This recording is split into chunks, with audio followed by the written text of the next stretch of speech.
Good morning, ladies and gentlemen. Good morning. Thank you so much. And welcome to the Brain Cancer Awareness Public Forum, Your Brain Matters inaugural public forum. So, while you take your seats, I hope you're comfortable. I think the room is not packed. If you want to leave your things at the next seat, that's perfectly fine. And if you are coming with a friend, that's even more wonderful, or a family.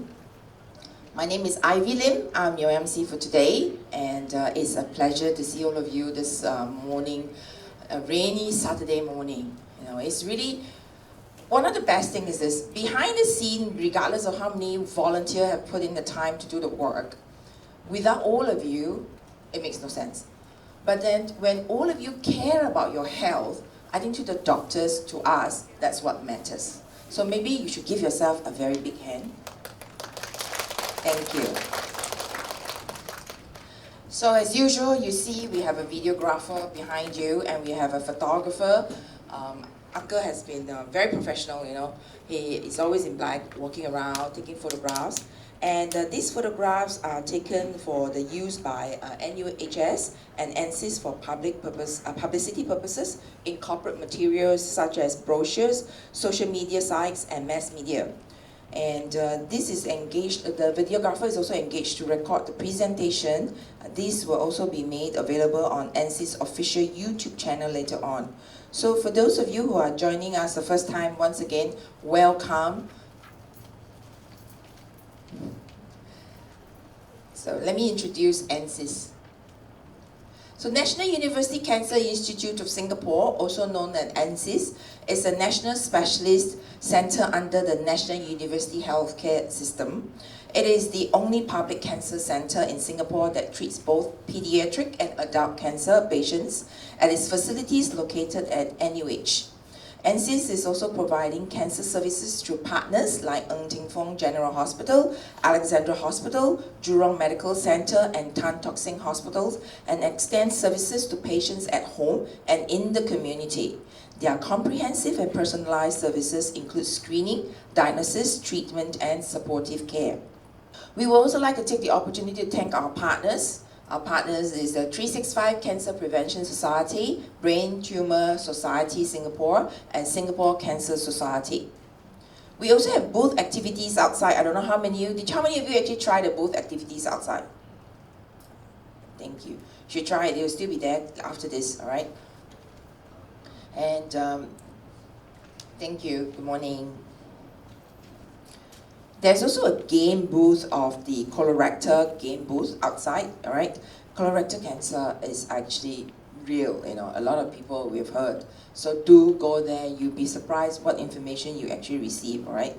So for more information, brochures, and I know someone who took a brochure from one of the event, put it at the reception, and someone in the office picked it up, looked at it, then he went to see a doctor, and you'll be surprised, it's such a brochure, it's just one copy of brochure, what difference it makes. So you could save a life. The funny thing is this, I think the colorectal cancer booth is actually, if you answer, they have a game board, interactive game board to learn about the signs and symptoms. If you answer correctly, you will get a cute pool keychain. So I don't use keychain anymore, I have digital lock. If you still use keychain, maybe a pool keychain, you can give it to someone, during Christmas. I think there's also a 365 Cancer Prevention Society booth. So, participate in the simple brain cancer quiz and they have a prize for you too. And then the feed kit collection. How many of you actually has collected a feed kit before? Give me a show of hands. Wonderful. Okay. After you collect already, you send it back on. How many of you? Not bad, very good. All right. So if you are above 50, Singaporean, and PR, you can collect it. All right. You can only collect it for yourself. You cannot collect for your friends. All right. That one is a lifesaver. Please do that. Pick it up. And they'll explain how to use. Because now we sit, right? All the sitting bowls, This is how to collect sample. They'll tell you how to collect sample. Yeah, people confused. No? How to collect? Cannot collect. Then collect for what? They can show you how. They'll tell you how to collect the sample. Right? And you have a form, a feedback form. We need your feedback. Ooh. Good morning. we need your feedback. All right, the feedback form can exchange for something, right? So make sure you fill it out. Thank you. And your feedback is important to us. Now, before we invite our speakers, so the script says, how much do you know about brain cancer? How much do you know? Okay, 0. Thank you. That's why you come here. How many of you actually have, unfortunately, friends, colleagues, people that you know have actually brain cancer? Can I have a show of hands? Thank you. And according to the Singapore Cancer Registrar Annual Report 2019, brain cancer was among the top 10 cancers for men and women under the age of 40 years old from 2015 to 2019. So, and though relatively uncommon in Singapore, it sees higher incidence rate in younger people. The most common symptoms of a brain tumor may include headaches, seizures, vision changes, loss of hearing, and more. And it's a complex condition that requires delicate treatment and care. So this morning, our expert specialist sitting over there will share the latest updates in brain cancer treatment, and our brain cancer survivor, who is also the president of Brain Tumour Society Singapore, will also share more common struggles faced by brain cancer patients. So look at the symptoms, the treatments, people will have it, what are the challenges. So I'm going to introduce the first speaker now. Are you all ready? Thank you. Okay, please be seated, gentlemen. Sir? Sure. Thank you. Let us now invite the first speaker, Professor Yeo Tseng Tsai, to deliver the welcome address. And Professor Yeo is the head and senior consultant from the Division of Neurosurgery, Department of Surgery of NUH, and also a senior consultant in the Division of Surgical Oncology in NCIS. Welcome to you, Professor Yeo. Thank you very much. It's nice to see so many of you here this morning, Saturday, early rainy Saturday morning. Yeah, it's my great pleasure and privilege and honor to be here today. Yeah. So just to reiterate a bit of what Ivy said earlier, we are from the National University Hospital, right? We are in, as most of you know, Singapore now is divided into 3 healthcare clusters, right? So we service the western 1/3 part of Singapore, right? So it's our great privilege. I think most of you probably live in this cluster. So our hospital is very happy to look after all of you that belong to this cluster. And as also mentioned, there are 2 national cancer centers. Essentially, of course, the well-known one is NCC, National Cancer Center in SGH. And the other, of course, I think you all may not know, hopefully after this talk we know, is NCIS, right? So it's formed a bit later after the National Cancer Center, but it is part of our university. So it's called a different name from NCC, National Cancer Institute of Singapore, and it's in NUH. So it's also a premium national center, right? So there are only 2 national centers, although we have 3 clusters. So the Tan Tock Seng Hospital patients who are in NHG, they actually come to NCIS for cancer treatment. So that's how cancer care is divided. Now coming to brain tumors, I think in general, yes, they are, while they are sort of creeping into the top 10 cancers in Singapore, in general they are rare, okay, compared to breast cancer, colorectal cancer, lung cancer. Yeah. But nonetheless, they, as I mentioned, they are important because they tend to strike, many of them tend to strike the younger age group. In fact, if you look at the pediatric population, brain cancers are the second top killer, okay, after the blood cancers. So actually in the children, unfortunately, we deal with many children with cancer. Sometimes it's a very sad story because you see these young children, what have they done, at 3-4 years old, or sometimes less than 1 year old, they have brain cancer. And some of them are unfortunately incurable and they will die. Right? So the adults, right, as mentioned, I just don't want to get the impression that every brain tumor is a brain cancer. So there are some brain tumors that are benign, that are not brain cancers. Yeah. So for many of them, we can actually cure them. So that's good news. So sometimes you hear about patients or friends of friends, having brain tumor. And of course, that's a very, very scary diagnosis. Yeah. So, but I think you have to differentiate between benign and cancerous brain tumors. Okay. Yeah. So for many benign brain tumors that are not cancer, actually our state of medical technology and care and expertise is actually pretty good. So we can cure actually the vast majority of them, either via surgery alone, or sometimes even without surgery, using very precise radiation, right? Or sometimes even with some form of targeted therapy. But in general, the outlook is not so bleak for these brain tumors, right? But for brain cancers, okay, it's again a big group. Yeah, there are many different types of brain cancers. Some are very, very slow growing, right? Like a classic example is low-grade glioma, right? So it plays out over 10 years or something. It's not something that you get diagnosis and you die within 1 or 2 years. That's the extreme form, which I'll talk about later. But for these low-grade gliomas, yeah, I think we have made a big impact. In the past, with the best treatment, maybe patients will live about 5 to 7 years. Yeah. But I think today, with some of the things we're doing, which we're going to show you, and Dr. Teo Kejia will talk about awake surgery and how we resect these low-grade gliomas. Yeah. I think in the last 20 years, I think our knowledge of how to treat these tumors has changed.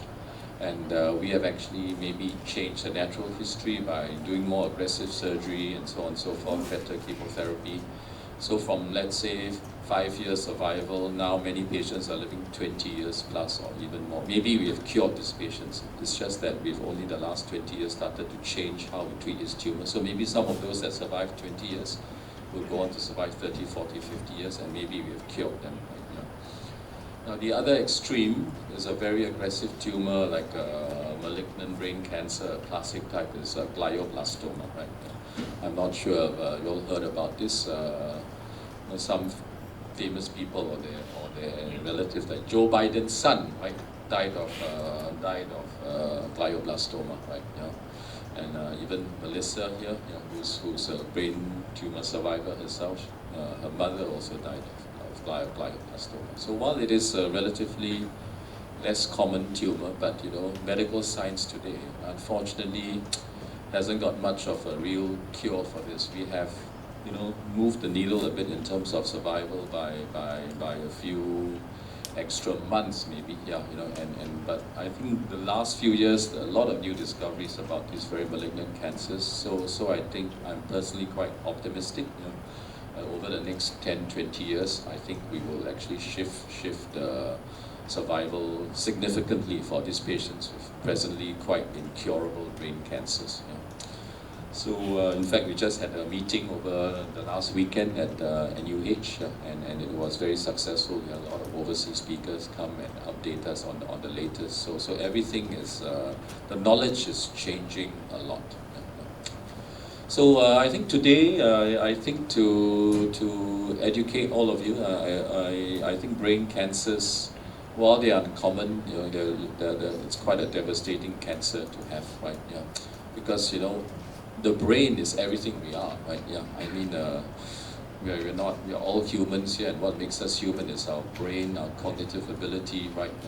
Our ability to communicate with each other, language. These are all cognitive functions that are uniquely human, right? Yeah. If you have lung cancer, okay, maybe you can't breathe so much, right? If you have colorectal cancer, okay, maybe you have some gut issue. But if you have brain cancer, sometimes it can change who you are. You are no longer that same person you are, and sometimes the therapy also can have an impact. So there are a lot of issues about quality of life in the therapy and so on and so forth. So many things to consider. So I think it's a very challenging area, but I'm glad to say that in NSIS and in NUH, we have a really fantastic team of doctors who are very dedicated to the care of patients with brain cancer. I was previously in the National Neuroscience Institute in Tan Tock Seng Hospital, and I was head there for many years in the early 2000s. Yeah. and I'm in the university hospital now. But I think the team we've started in NUH is very dedicated. We meet every week. Every Thursday we meet, you know, from 9 to 10:30, 11 to discuss all the cases from the week before. We've got a fantastic neuropathologist who's really up to date all the latest, because the diagnosis is the most important. Right? You've got a wrong diagnosis, we give you the wrong treatment, and I think she's really the best, if not one of the best in Singapore. And cancer treatment, as most of you know, the tripod of cancer care is usually these three things, right? Surgery, chemotherapy, and radiotherapy. Okay. So in line with that, we have three speakers. One is a surgeon, Dr. Teo Kejia. The second is a medical oncologist. She gives chemotherapy. She's Dr. Andrea Wong. And the third is Dr. Bala, who is a radiation oncologist, and he specializes in neuro. Right? Yeah. So in addition, we also have Melissa, right, who is president of the Brain Tumour Society of Singapore. This is a support society to help patients and the relatives, right? But sometimes the things which patients and relatives go through, it's difficult for us doctors and nurses to share with you, you know, the experience. But the real survivors, the people who go through that, you know, sometimes it's very meaningful that patients who are afflicted with this and their families sort of have somewhere to turn to, some people to turn to talk about similar experiences they went through. So I'm a great fan of Melissa. She's really done a lot to improve this area was lacking in Singapore. So without much further ado, it's my great pleasure to welcome Dr. Teo Kejia. Yeah, he's our neurosurgeon in NUH who does most of the awake glioma surgery. Yeah, we sent him to train in France and in Milan with the best in the world for this. So he's really, I think, in my opinion, the best awake surgeon in Singapore today. Very, very skilled in this. So it's interesting to hear, right, that you can do brain surgery on a patient awake. And why do we do it? Right? Mainly to preserve brain function and not destroy it. So I'm sure you'll be very interested to hear Kejia give his talk. Kejia. Thank you, Prof Yeo. Thank you so much. Thank you.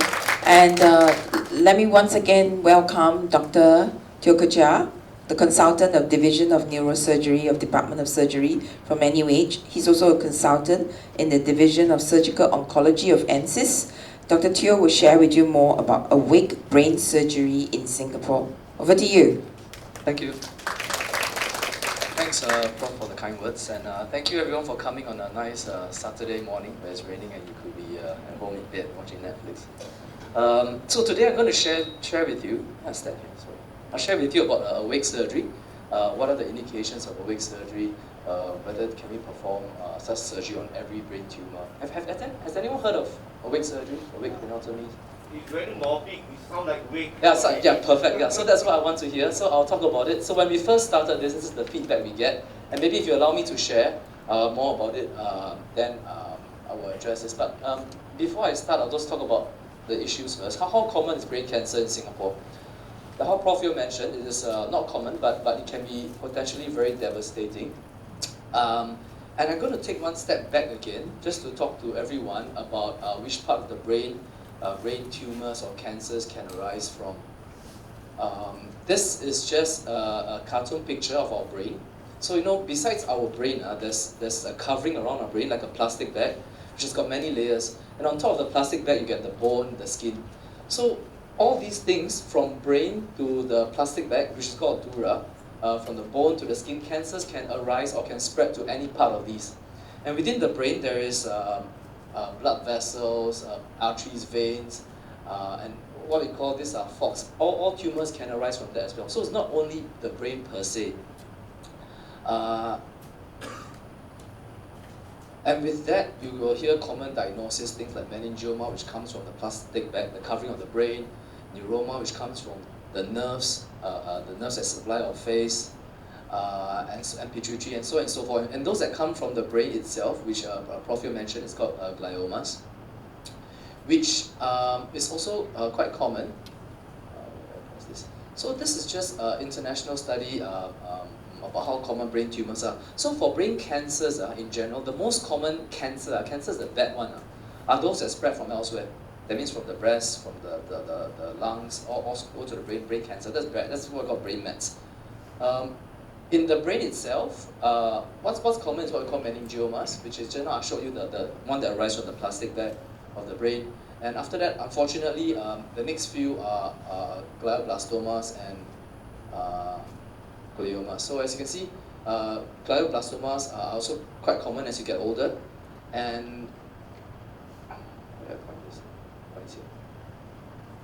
And based on this study in Singapore, in summary, what this means that when GBM is a very bad disease, glioblastoma is called GBM. It's a very deadly disease, and the prognosis, the overall survival is very bad, even with treatment. Okay, so this is just an introduction of what brain tumors or brain cancers are. I'm going to use the word brain tumors here because brain cancer sounds a bit dismal. So how do you know, how does one person know he has got something growing inside the brain? What are the symptoms? The symptoms are headaches.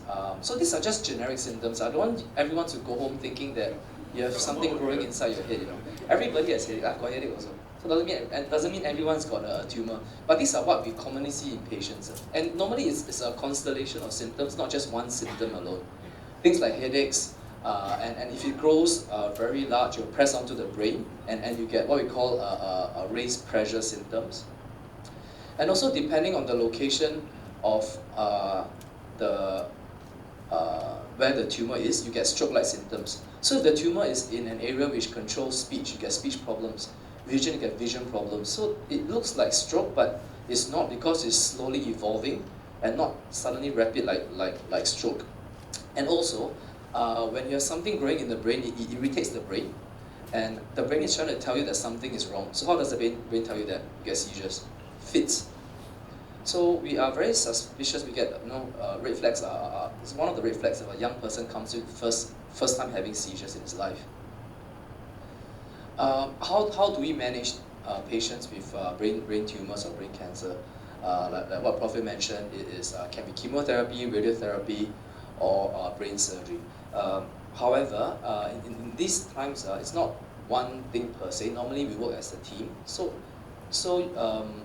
a lot of times, my colleagues, the people from chemotherapy, radiotherapy, they make my surgery look good because whatever that's left behind, they destroy it and still help the patient. So it's not one person, it's a team effort actually. Okay, so what is awake brain surgery? So if you do a Google search now, this is what you'll find on the internet. Awake surgery is basically doing brain surgery with a patient awake. You wake them up halfway. It's barbaric. It's bad.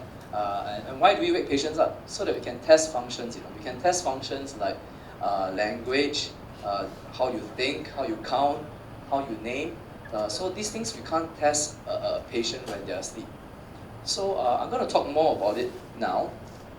Why we need to wake patients up to do surgery. So actually, awake surgery started many years ago in ancient times. So the anesthesia they use is actually 4 gladiators to pin someone down, and the patient's awake, and then somebody will just knock a hole in the skull to let out the evil air. So this is one of the so-called first awake surgery in the world. Then things evolved to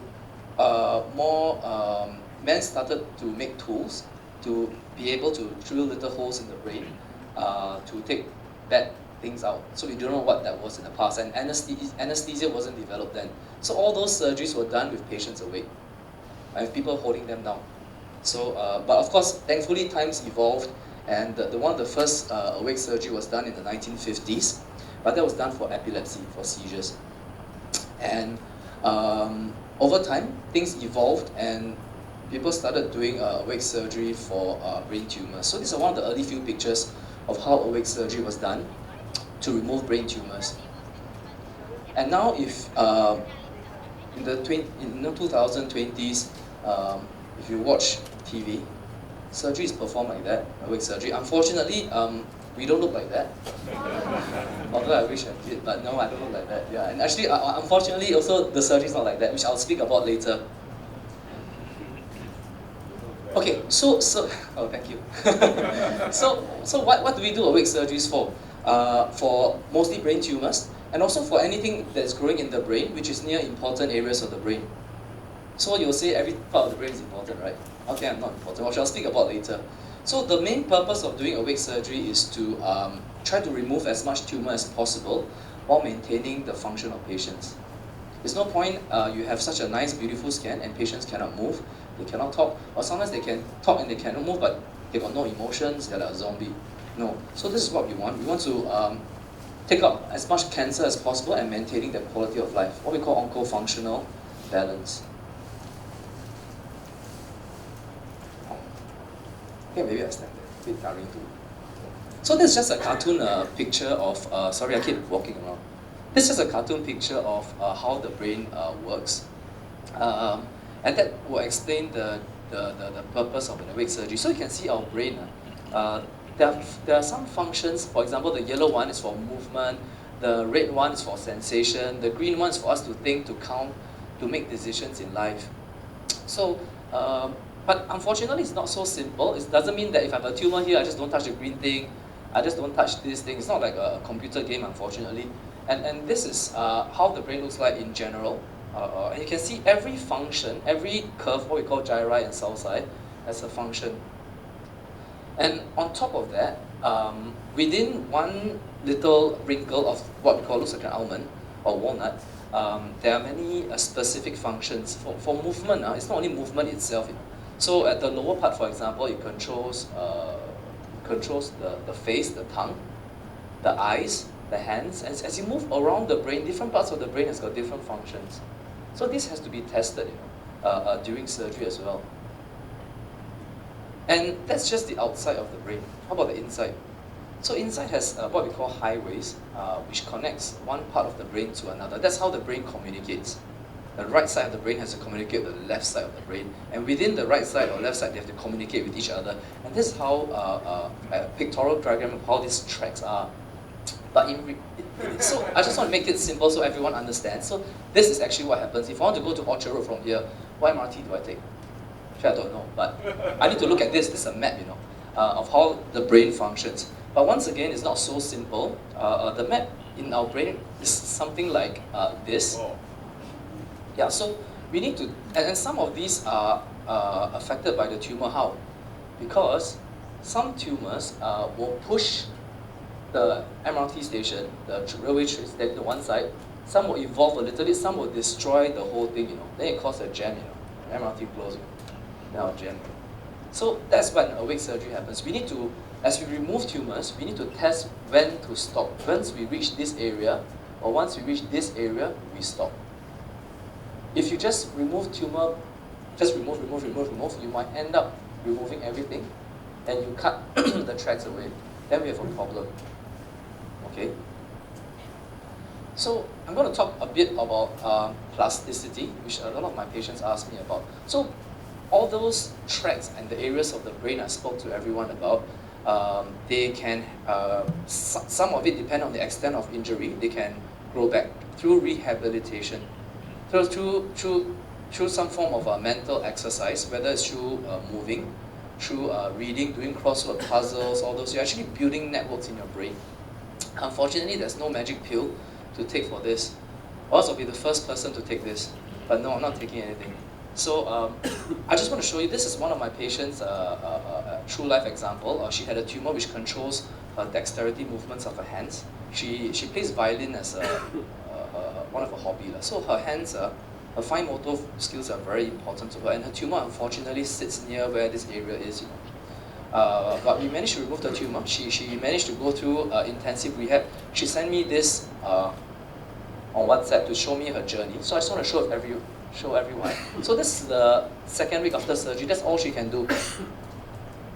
That's all she can do. And she's an active young girl. She's 30, and she does scuba diving, etc. So that's what she can do. So she's gone through very intense rehab. You see, now she's slowly to get some movements. This is not enough. We need people to do more than this. And she started to walk only 1 month after awake surgery. And as you can see, so 3 months later, she can put a thread through a needle hole. And I can't even do this. She can do this. I tried, I failed. Yeah. So she wants to inspire everyone, to demonstrate the concept of neuroplasticity in our brains, that you can train your brain to develop to even better after surgery, or even to what you are baseline. You can see this. Yeah. So I told her don't gamble because of this. So she can picking up things with her stick. So she trains herself through rehabilitation. So so as you can see, rehabilitation is so very important after such surgeries. So using your left hand, dexterous. So let me go. So I'm just going to talk now about the NUH awake surgery service, what we do. So once we see patients in the clinics, we send them for, after the history taking and examination, they go for scans. All of them have to go for a neuropsychology assessment to see a psychologist. Not to say you're crazy, not to say we don't trust you, but what the psychologist does is they assess, this is just an example, abbreviated example of what our psychologists test. So they test things like attention span, visual, spatial things, very important for driving, visual, spatial, memory, language, fine motor. So these are all tested. Why? Because we need to find out what you are deficient in. Because having something growing in your brain will definitely lead to a problem with the neuropsychological assessment. And not only that, it helps us monitor. So after surgery, do these improve? And along the way, sometimes when there is a recurrence of tumor, we pick them up through the scores. When they're very good, suddenly they go bad. And we do a scan, we realize, something is a recurrence or something. So this is very important aspect of the surgery. So our psychologist does this, I don't do this. And awake surgery is not, unfortunately, based on what you heard from me, it's not for the following. Very young kids, they cannot tolerate this, they can't go for neuropsychological assessment. Those who are confused, they're very bad dementia or something. Or those with breathing problems, especially those very morbidly obese, because they're awake during surgery, they need to breathe on their own. There's no tube to help them breathe, so they need to talk and perform functions during surgery. So for patients who are morbidly very obese, there's what we call an airway problem. It gets dangerous. So instead of the Korean show I showed you about where everyone's smiling with makeup on, this is how it looks like inside. It's like pasar malam. For all those pasar malam is a very organized pasar malam. We know what's happening. You can see there's the anesthesia team, the navigate, our tools for surgery. Our psychologist comes in with the patients as well to test functions that she will teach the patient what to do before surgery. I'm just going to speed up a little, sorry, I've just got 5 minutes left. And this is an example of how patients is done. So there's this very comfortable mattress, it's an airfoam mattress. Because they need to be awake, they need to be comfortable, they'll feel everything except for the brain part. And this is a little tent. This is our psychologist talking to the patient and testing functions during the surgery. These are the tools I use to pass, so basically pass tiny electrical currents to the brain. There's no pain receptors in the brain, and they'll perform certain tasks, and once areas that are sensitive, they will suddenly have a problem. And that's when we know real time we cannot touch the area. Even though there's a tumor there, we have to leave it behind. This is how it looks like in real life. I need to pardon everyone for the next few images. It's a bit gory on a Saturday morning. Also, this is an example of the currents we pass using this stick. And we also monitor electrical responses of the hand as well as the patient's moving. So it's kind of like an insurance to us. And after that, when patients are awake, we start testing them. And we start putting little numbers on the brain to tell us these are important areas. And based on these numbers, sorry for this image, these are important areas. The tumor is located here. We have to see, we preserve this area while this area, the tumor is removed. So that's how we test functions during the patients. So we are very sure the patient will be fine. So these are just very quick videos just to sum things up of what they do. For example, very simple things like this, what we call gross motor movements, and also skilled movements. So as human beings, it's not enough to do this. And you try one day, just do nothing but this, you can't function. We need our hands to write. We need our hands to turn the key. We need our hands to open the door. So this is what I call skilled movements. This is what we test during surgery. You can see his hand will pause. It's because I'm near the important area. There, you see? He did a pause. There. So that's how we test certain tracts in the brain. where we realized, look, we cannot go to the area. So he needs to perform a certain specific task. And I'll move on to language. This is, for example, what we ask patients to test for language. This is a. This for sentence. This for naming. So they said this is a elephant, a tiger. And we do this in various languages as well, because Singapore, everyone speaks besides Singlish like me. We also speak other things like half Mandarin and half everything. But we have this to cater for patients who are bilingual as well. Very quickly, I'm not sure if the volume working, but let me show you.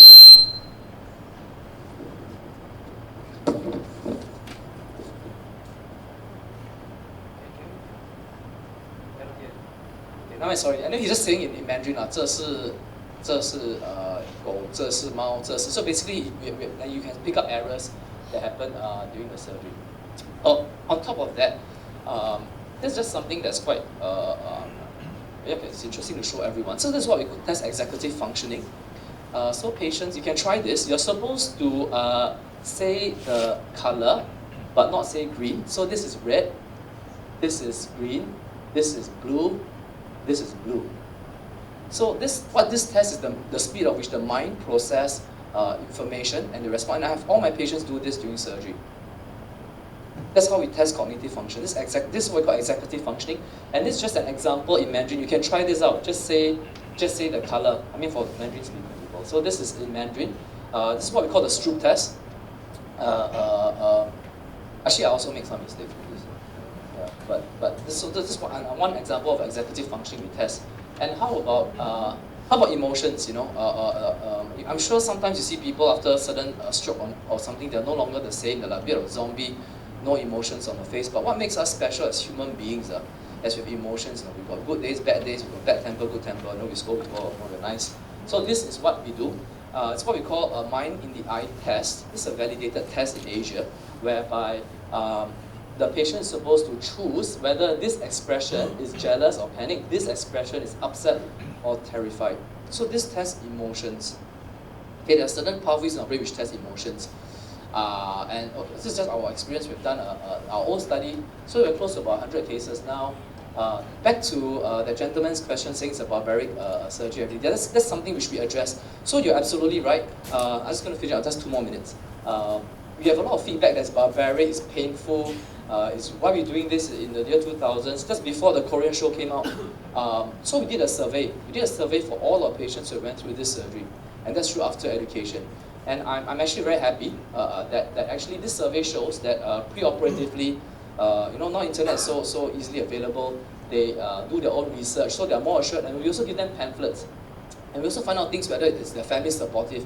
And this is a local survey done by local population. It's very heartening to know that everyone so-called is okay with it, that they are comfortable during the surgery.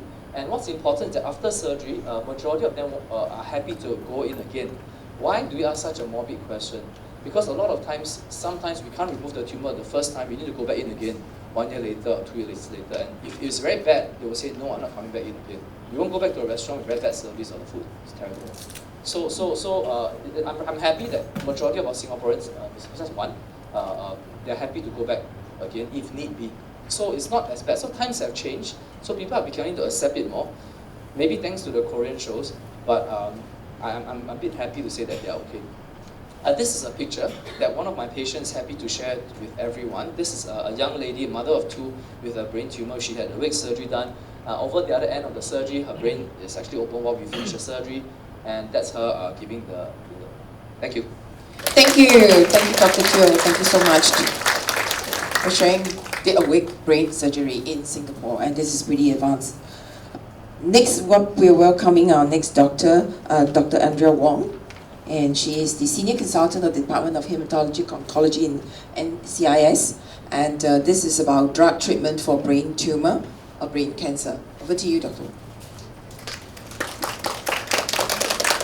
Thank you very much, Ivy, and thanks for the lovely talk, Kejia. So it's really nice to see everybody here on a Saturday morning. My name is Andrea Wong. I'm a medical oncologist at NUH, and I treat most of the brain cancers or many of the brain cancers that we see in the center.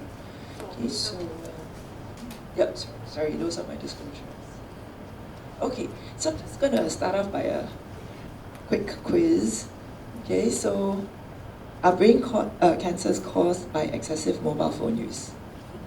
Don't know Do you yet. think so? Don't know Good, yet. good, good. That's Possibly true. come another 10, 20 years. That's true. Okay, but most of the data so far shows that actually it is not really linked. And thankfully, so we can carry on using our mobile phones with peace of mind, right? Okay, so next question. Brain cancers are typically cured by surgery alone. No, so we've heard from the other speakers that it is a multi-team effort. Right, okay. So I think Kejia has gone through a lot of this already. Basically, we do know that tumors can form in different regions of the brain. Now, some of the different types of brain tumors are seen here, and from different areas of the brain and different anatomical structures of the brain. So the most common that we see in terms of benign brain tumors would be things like meningiomas, which is tumors that arise from the lining of the brain. Okay, so on the other hand, for children, we see the other types of brain tumors, which include things like medulloblastomas, which form in the brainstem. Okay, most of my talk is going to center on gliomas, which are the type of tumors that arise from normal brain cells, and basically these are actually the type that can turn cancerous. Okay, so again, Kejia has gone through some of the signs and symptoms of brain tumor developing. So basically, if you think, okay, so if you think there are some changes in your relative's personality, or suddenly they start having difficulties with movements, or if they have, suddenly you can see, but normally you can see, but on one side you start to have a visual field defect. That means half of the vision is gone. These are all potential signs that you or one might be having a brain cancer. And this is basically what signs you develop depend on which part of the brain is affected. Okay. So most of the brain tumors actually form in the top part, the part that processes like maybe thinking, personality, language, calculation. But occasionally, particularly in the younger patients, we actually do see cancers that form in the brainstem, and these are crucial areas that control things like consciousness, breathing, heart rate, and temperature. Okay, so I think this was mentioned earlier, okay, by Ivy and Prof Yeo. Basically, this is the Singapore Cancer Registry data. So this is our local data, and this is the most updated version that we have from 2015 to 2019.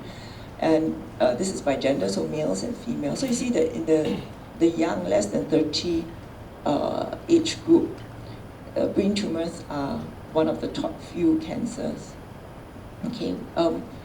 As you go through the years, it drops in incidence. So that means by the time you reach like above 40, which is where most of our cancer population, most people develop cancers age 40 and above, brain tumors are no longer the top killers or top in terms of incidence. Okay.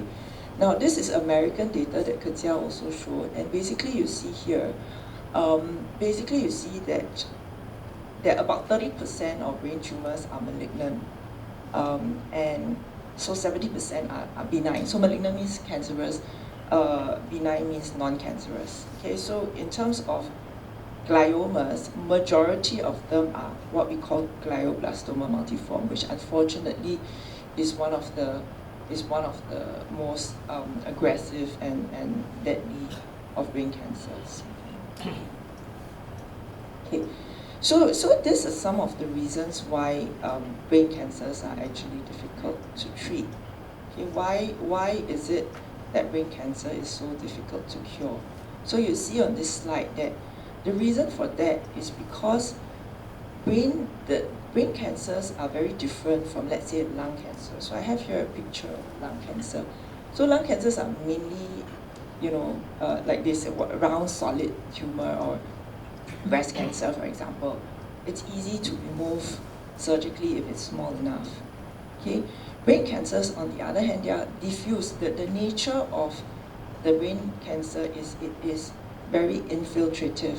It's not a very discrete, solid lump. So over here, I'll just show you, in terms of this picture here, you see it's kind of spreads out over a wide area. Okay, so this is the same tumor, it's just different sequences on the imaging. This will be the highest grade portion. Okay, that means the most aggressive portion. But the low grade, less aggressive portion also spans quite a large area. And as you know, every area of our brain is functioning. Every area performs an important function. So sometimes we cannot possibly remove all of it. As what Dr. Teo says, there is a safe area to remove.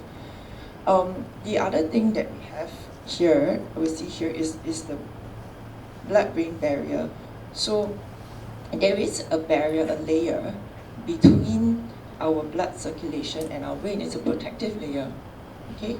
However, when you have a brain tumor, sometimes this protective layer works. It poses some challenges in that medications cannot penetrate this blood-brain barrier very well and get to the brain. The other thing is that if we have good immunity, good immune cells can also help to get rid of tumor cells. So if you have the blood-brain barriers, the immune cells are not able to penetrate the brain. Okay, so I think the most common question we get is, how did I develop a brain tumor? Okay, well, what are the risk factors? I suppose there are those that we know and those that we don't really know. Okay. Right. So it is true that there can be familial brain tumors, and by that I mean people can inherit predisposition to get brain tumors. So for example, if you have one of these syndromes where you cannot repair DNA damage, or in our body normally we have tumor suppressors, so genes that actually suppress tumor growth. So if that gene is mutated or destroyed, then basically tumors can form more easily. And some, I think the Kennedy family has the P53 gene, because many of the family members actually have different types of cancers in accordance with this particular syndrome that we call Vellayappan syndrome. Okay. Other than that, only 5 to 10% of cancers are actually inherited. Majority, there isn't really an obvious cause. I mean, in terms of brain tumors, one of the potential risk factors is actually things like chemicals or ionizing radiation. Most of us don't have that degree of radiation exposure. We've not been like in Chernobyl or any nuclear disasters. But of course, there can be, even in our cosmic, in the environment, there can be some radiation. Okay, but just to assure you that things like, radio waves, microwaves, they are not known to cause cancer. There was an interesting study that showed that, actually more than one study that showed that chickenpox virus, having had chickenpox before, could be protective, for glioma. Okay, now, okay. So this is Senator Edward Kennedy. So he was actually diagnosed with a glioblastoma multiforme. And he, of course, received the best treatment possible in the US at one of the top medical centers. So he went through extensive surgery, followed by chemo and radiation therapy. And then, unfortunately, there was just about a year between his diagnosis and the cancer growing again. And then following that, he went through another round of chemotherapy, but passed away soon after. So you see, even with the top care, the prognosis or the lifespan of someone with glioblastoma, it's a very deadly tumor. Okay, so here is actually a 2-year survival, the charts of 2-year survivals. And basically what you see, there's some with much more favorable survival. Glioblastoma still, unfortunately, it has quite dismal statistics. And you see that the older you are, the lower the chance of survival. So it's two things. One is the biology, the nature of the tumor is more aggressive in the older population when it comes to glioma. The second is the results, because older people, they do not tolerate treatment as well as younger people. Their bodies cannot take it. Right? Normally the survival rate is 5 years. Why do you take a 2 year for the brain? Well, okay, I'll show you in my next slide, okay? And it's because 5-year survival is only 5%. So that is the unfortunate reality, because we know that 60 to 70% of our gliomas are actually glioblastomas. Yeah. Okay. So I mean, that's the challenges that we face are this. You know, the surgery can be done, and it can be done very well, but it doesn't lead to cure. Okay, it can control and extend life. There have been many studies. It's not that people haven't paid attention to glioblastoma. The problem is finding the right drugs for the factors that I mentioned. You know, it affects a large area of the brain. It's difficult for drugs to get through to the brain in a meaningful way. Okay, and unlike many of our other cancers, there isn't just one gene that is responsible for the glioblastoma. It's multiple genes. So it's much harder to target than other types of cancers. And yet, okay, I mean, the truth is we mustn't stop trying, we must keep trying. I mean, Snoopy is one of my heroes. And basically, this is him trying, he's an aspiring writer. Okay, and he says, this is his favorite line, it was a dark and stormy night. And you see many of his comic strips, he keeps going at it.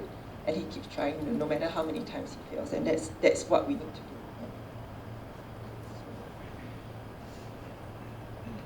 Okay, so if a person comes to us with a brain tumor, this is basically the pathway of workup, because I think things have advanced such that we can subdivide the tumors into something more meaningful when it comes to treatment. Okay, so in that sense, we have definitely made steps, and the reason why we've made steps is because people are very invested in finding out the behavior, the genetic nature of the brain tumors. So we might do a stain that shows us the IDH status, and IDH is a very big, there's a huge dichotomy, difference in treatment or management and prognosis for those who are IDH positive versus IDH wild type. And then we might do other tests. So this is looking at the tumor on a slide under the microscope.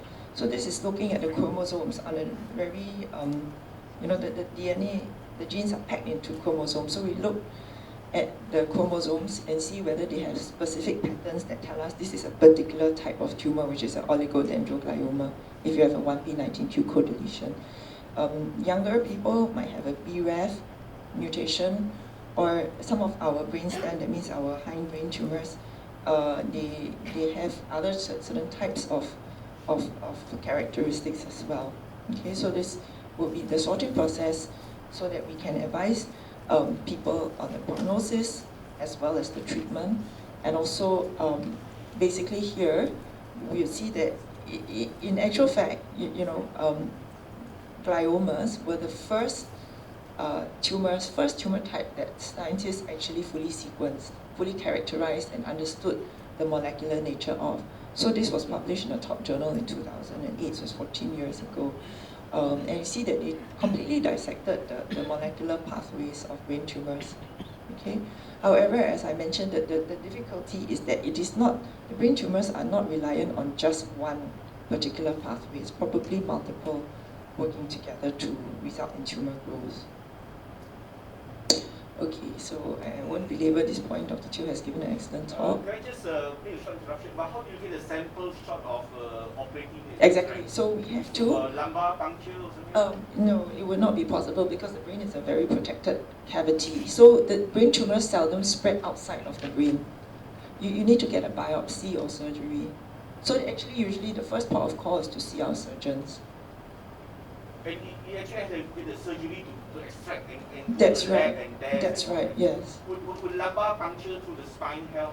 No, because only when tumors are very advanced, they send the cells down the CSF, which is the cerebrospinal fluid. So that's already a very, very advanced stage. So to get a proper diagnosis, you need to go for biopsy or surgery.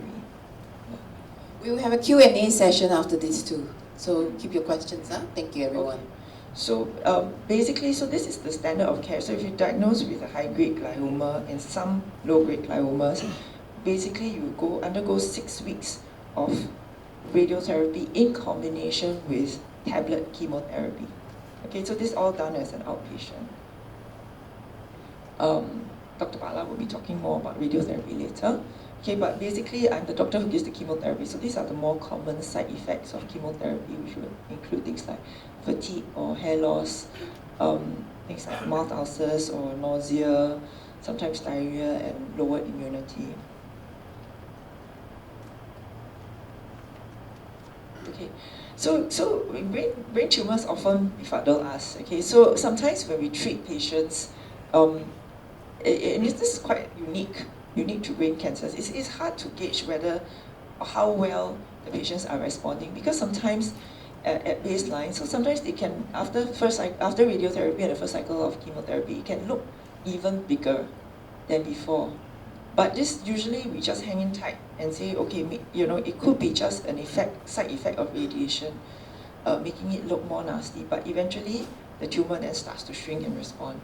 Okay, so this is a phenomenon called pseudoprogression, and sometimes can fox us. So it's hard, sometimes difficult. It's a lot of experience and clinical judgment to know when to actually, whether it is actually the tumor truly growing or whether it's just a post-radiation change. Okay, so this is one of also the more novel types of treatments. It has been shown to, so actually the only thing that has been shown to improve survival compared to our standard chemo and radiotherapy.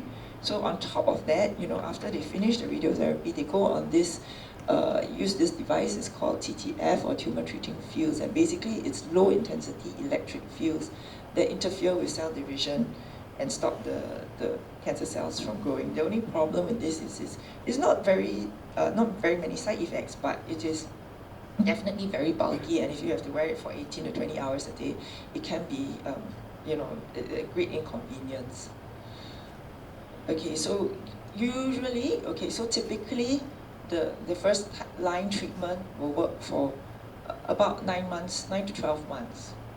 Okay, but then after that, the tumor will start to grow.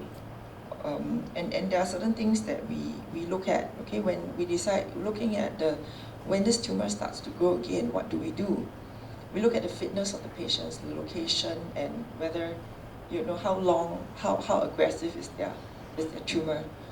About 25% of our relapsed patients, they will be able to undergo a second surgery. Of course, that involves a judgment call on the part of the surgeons as well, to see if the patient is truly well and fit enough for the treatment, and also depends on the location. Okay, but if beyond that, we do have different types of chemotherapies, targeted therapies, and perhaps some novel therapies as well. All right, so anyway, just to introduce, a brief word about the chemotherapy that we use. So basically, it interferes with the structure of DNA, and the most susceptible cells to DNA damage are those that are rapidly dividing, which are cancer cells, because cancer cells divide much more than normal cells. Okay, but because of that, they can also, chemotherapy also can affect normal cells, and you may get some side effects. Okay, but as compared to chemotherapy, which is like a carpet bomb, I think a lot of cancer medicine, there has been great interest in targeted therapy, where you target specific genes. For example, this is really one of the success stories of breast cancer treatment, targeting the HER2 gene. Have we been able to do the same in brain cancer? Well, I would say one of the successes and one of the medications that I do use quite a bit of is actually a targeted therapy called Avastin, and that is used to attack the blood vessels of brain tumor cells. So attacking the blood vessels will cause, because tumors also need a blood vessel supply, right? So if we attack this, the tumor dies, and that's effective in treatment. So we use it usually in combination with chemotherapy, and it can, it definitely improves the response rates and prevents the tumor, or rather prolongs the time before which the tumor starts to progress. Alright, so, but having said that, that I think is the most successful targeted therapy. okay, my time is up, so I'll just go through this very quickly. Basically, there have been many trials, but other types of targeted therapy have not been proven to be effective in brain cancer. I think there have been also many trials trying to harness our body's immunity to fight against cancer, including using a vaccine and other types of immunotherapy that are very successful in other types of cancers like lung cancer. Okay, however, I think unfortunately the lung cancer drugs, they don't work very well in brain cancer. There are some vaccine trials going on, and this is how a tumor vaccine might work. So these are mutated cells because the cancers have very abnormal genes. So then abnormal genes lead to abnormal expressions of protein on the cell surface. Okay, this is in contrast to their normal tissue. So basically, if you send it for analysis, you'll be able to pick up some identifying proteins of the brain tumor, and then they will assess how whether immunity is likely to form against this, and then they inject it back into the patient so that they can mount an immune response against the cancer. Okay, we also have our own clinical trials, and this is one that is going to start up in NCIS already. What Dr. Teo, Prof Yeo, and some of the other surgeons are doing is we're collecting brain, biopsy or surgery specimens. We're sending it to the lab, and they're growing these cells in the lab. So basically, they can treat them with cancer, different combinations of cancer chemotherapy to see which is most effective at killing the cancer cells. Okay, what we will be doing is we will be letting people go through their standard chemo radiation that I mentioned earlier. Following that, if the cancer grows, that's where we might use information garnered from the treatment of these cancer cells in the lab. We might apply what works to kill their cancer cells, we might apply it to their bodies. Okay, so that's one of our the trials that we're going, and I know that we will keep trying, and one day we will be able to celebrate successes. Thank you, Dr. Wong. Thank you so much. The next speaker we are inviting is Dr. Balamurugan, and he's the Senior Consultant, Department of Radiation Oncology in NCIS, and this is about radiation treatment for brain tumors, embracing a love-hate relationship. Over to you, Dr. Bala. Thank you for the introduction. To see everyone here, very encouraging for the interest in brain cancers. So I'm a radiation oncologist with an interest in neuro-oncology. So I'll carry on from where the other two speakers left off. And generally, brain radiotherapy, I think it instills a lot of fear in patients. So today I just hope to educate you more about what are the benefits and risks from brain radiation. Okay, this is what I hope to cover the role of brain radiation therapy, go through some of the modern radiotherapy techniques, some of the potential side effects, and what we have done to reduce these side effects, and lastly, some resources for patients and caregivers. So generally, radiation, I think, has got a very bad rep in society because of what we've gone through with World War II and nuclear accidents. And I fully agree, uncontrolled exposure to radiation is harmful. But thankfully, if we can harness it and control it and use it judiciously, it can work in our favor and it can be beneficial. The three main pillars of cancer care, with whichever cancer that you take, Prof Yeo mentioned as well, and that's why three of us are here today. You can either cut it out, you can drug it with chemotherapy or other medications, or you can zap it with radiation. And multiple trials and guidelines have supported the use of radiation in multiple types of brain tumors, be it gliomas, which are cancers which develop in the brain metastasis, meaning they start somewhere else but travel up to the brain, and also benign conditions like meningiomas or vascular malformations. So Andrea mentioned this, and we all are aware of this blood-brain barrier. So the brain has got a protective mechanism to keep toxins out. And this net around the brain actually is a very tight junction. So larger molecules which are typically chemotherapy agents cannot traverse this blood-brain barrier, and therefore these have not been used very much in the management of brain cancers. Newer targeted agents may be smaller, and therefore there may be a role in that. But traditionally, the two main pillars of brain cancer management have been surgery and radiotherapy. And so let's look at how radiotherapy works. Essentially, radiotherapy is using invisible rays, and these rays deposit high energy into the tissue. And this deposition of And the tissue basically causes DNA damage. And DNA is what the cancer cells need. It's like a coding book which they need to replicate. So if you damage this DNA, you affect their replication ability. You may be thinking, this is also going to affect normal cells, but thankfully the body has got better repair mechanisms of normal cells, and the cells actually can repair whatever damage this radiation causes. And the rationale why we usually add radiotherapy after surgery, especially for gliomas, the tumor cells are actually more diffuse than where we think they are. For example, in this picture, we think it's just in the center of the brain, but when you do a more closer examination in the pathology lab, you can actually see cells far beyond where we think they are. And these are the cells which cause recurrences. And therefore, we usually follow on the treatment of surgery with additional treatment such as chemotherapy and radiation. This is a picture actually taken from a textbook. And many of you may have friends who have gone through radiation, and you're probably wondering why is the radiation spread out over 5 or 6 weeks? And there's good reason for that. This information actually came from French farmers when they were trying to sterilize their ram. They found that if they tried to do the sterilization in one session, these rams actually developed a lot of skin reaction. But the same thing, if they divided into many small sessions, they achieved the effect without causing any damage to the skin. And when we treat gliomas, like I mentioned, we have to capture a normal portion of brain around the tumor. And doing this over many sessions allows the brain to recover as we deliver this treatment. So we're mitigating some effects, side effects while doing this. So radiation is like a very intense light. Wherever we focus it is where it works. And this is how we achieve focusing of radiation. We have modern technologies which actually can deliver the radiation using in multiple directions.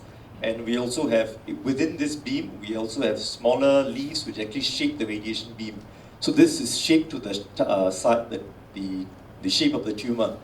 And we also have other machines such as the gamma knife, which can also focus the radiation quite closely to where we want it to be.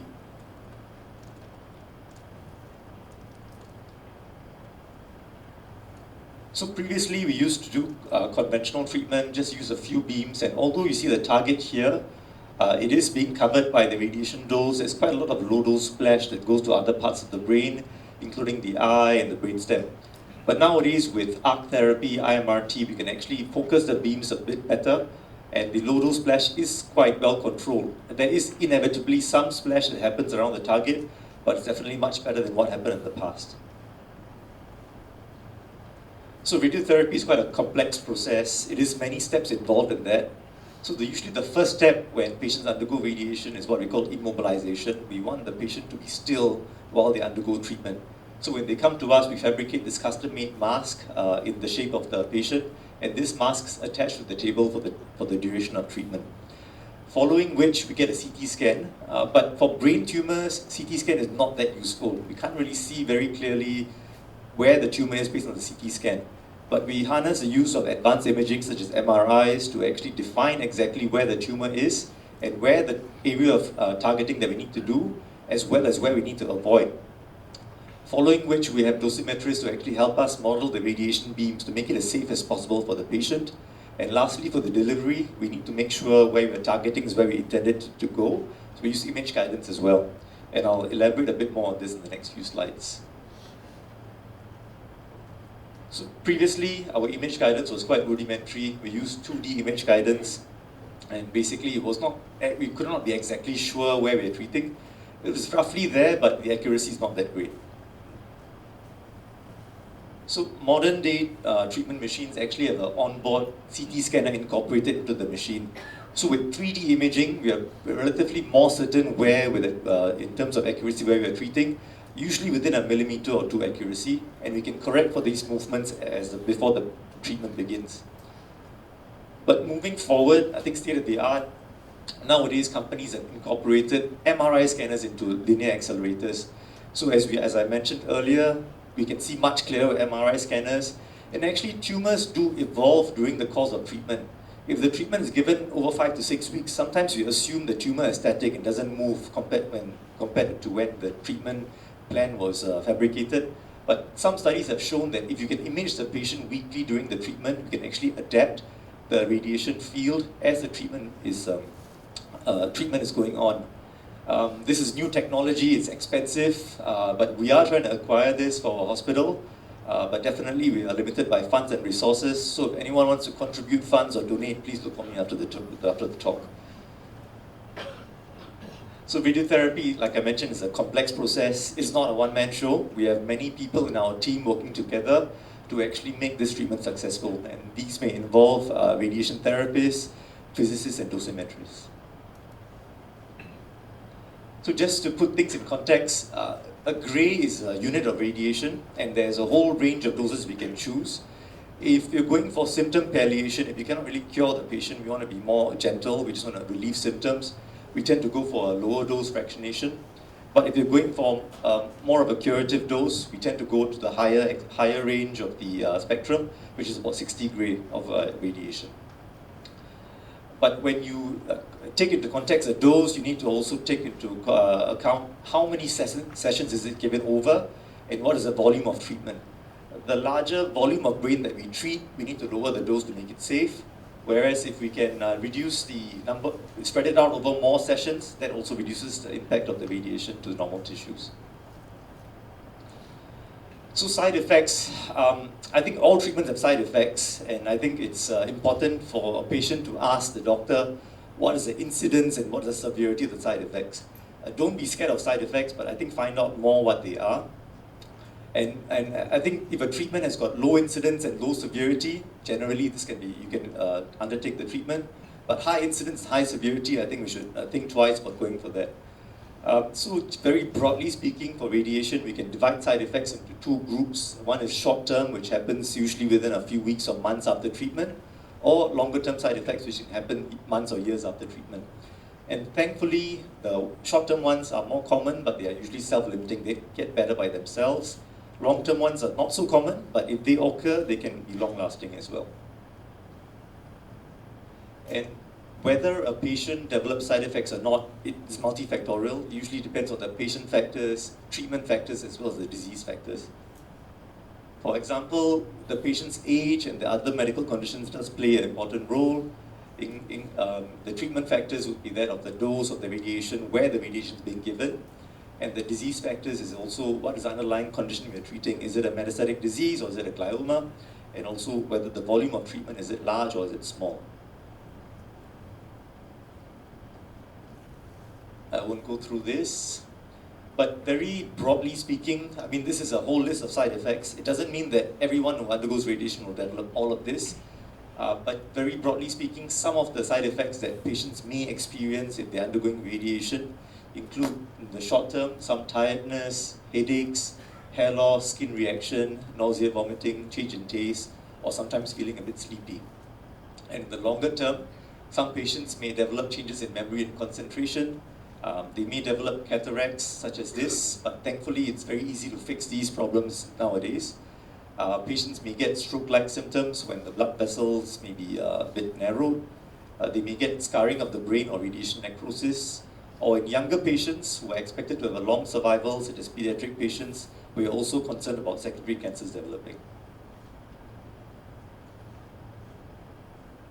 So just some mitigation strategies of what we can do to reduce some of these short-term side effects.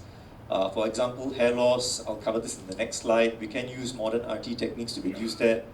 Nausea and vomiting, there are good medications to actually reduce this impact, or even dietary modifications. And sometimes if patients are feeling very fatigued, they have somnolence, we do consider a short course of steroids as well.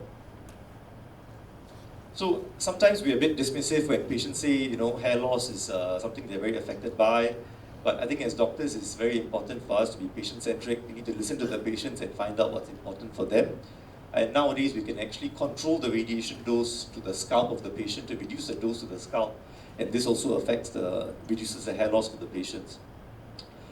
Generally speaking, hair loss, most of the hair does regrow after a few months after treatment, but the quality of hair regrowth may be different from the native hair.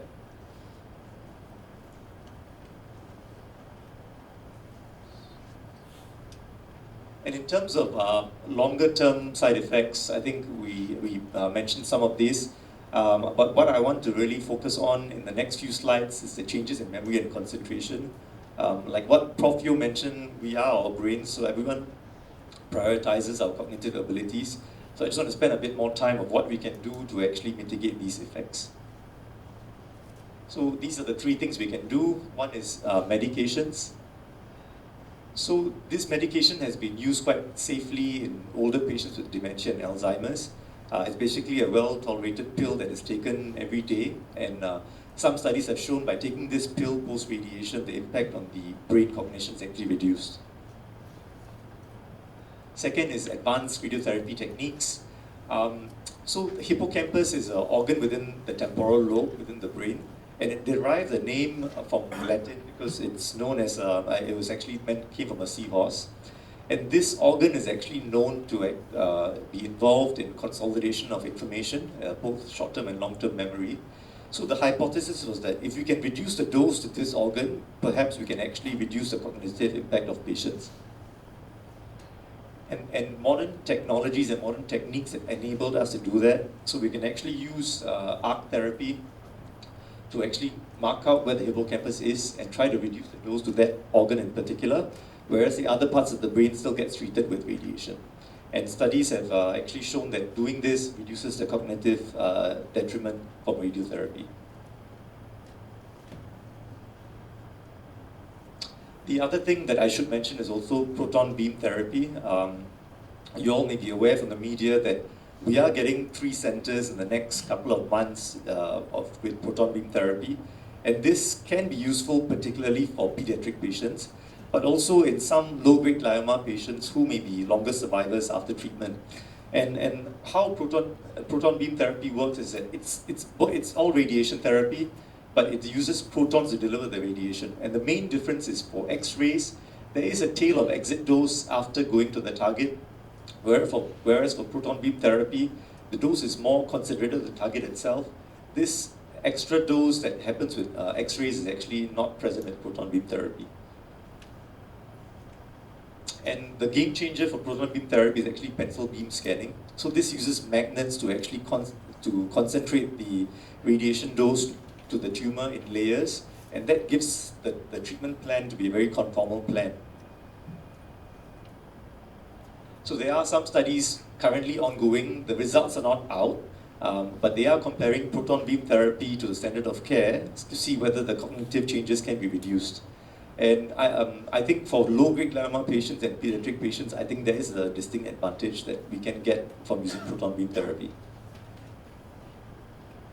The other type of radiation is radiosurgery. So for brain metastasis, which unlike gliomas is very well defined, we can see the target very clearly, and we know they don't have the tentacles that go to the normal brain. We can actually use radiosurgery to focus the radiation dose just at the target and spare the other parts of the brain. And this in itself also reduces the cognitive impact for the patients. And there are many ways of delivering radiosurgery. What we have at NUH are the first two, linear accelerator base or gamma knife, but also there are other machines which can do this as well. I won't go through this. The last thing I want to touch on is our brain is like a muscle, like Kejia mentioned. The more we use it, the better, the stronger it becomes. And this is Professor Dean Ho. So he got the concept of using a flight simulator game that has been developed for astronauts and pilots to see whether the cognitive abilities of seniors can be improved when they use this tablet. So we adopted the same technology for patients undergoing brain radiation.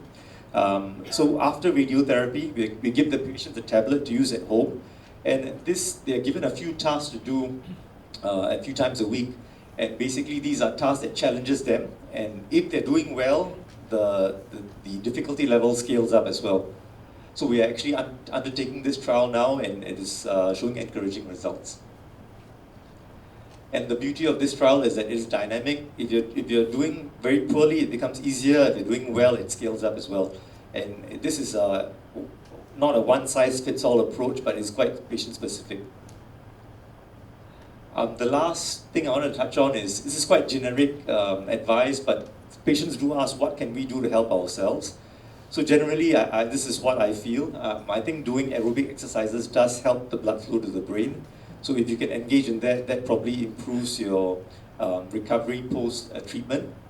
Getting good sleep, I think getting uninterrupted sleep without using devices also improves the brain function. Getting a clean diet without processed food, without any preservatives is probably good. And then activities which reduce the blood flow to the brain, such as tobacco and alcohol, should be reduced. And meditation is also good. And like what Kejia mentioned, if you learn a new skill, a new language, do crosswords, all this actually challenges your brain and actually helps you recover better. Okay, these are just some resources which you can go to. And lastly, just some takeaways. I think radiotherapy has been and will be an important pillar in neuro-oncology. The technology has improved in the last 20 years. Clearly, patient selection is very important for radiation. Clinical trials are being undertaken to improve the delivery of radiotherapy and reduce side effects. And your participation in these things are key. And whenever we talk to patients about risks and benefits, we usually focus on the benefits of treatment, such as the effectiveness and the longer-term goals, but also talk about the toxicity. And the center of this all is actually what the patient wants. We want to put things in context to what is important for the patient. Okay, so at NUH, I think we have a very good oncology team, so I think it's important that you go to a center where everyone is working together, has got the same aims, they meet regularly, and they have all the same goals in mind for the patient. So with that, I'd like to thank you for your attention. Thank you, Dr. Bala. Thank you so much. Thank you. Today we are in great honor that the brain cancer survivor, who is also the president of the Brain Tumour Society Singapore, to join us. May we now invite Ms. Melissa Lim, the president of the Brain Tumour Society, to share more about the common struggles faced by brain patients. Over to you. Good morning. Morning. Before I talk about common struggles, are you struggling to stay awake? Yeah? Okay, how about, we all just stand up, because I realize that you've been sitting for a very long time. So stand up and say hello to someone beside you before we start. Yeah. Yeah. Okay, you have been a very good audience now. Let's sit down now. So, I'm here today to share about the common struggles faced by brain tumor patients.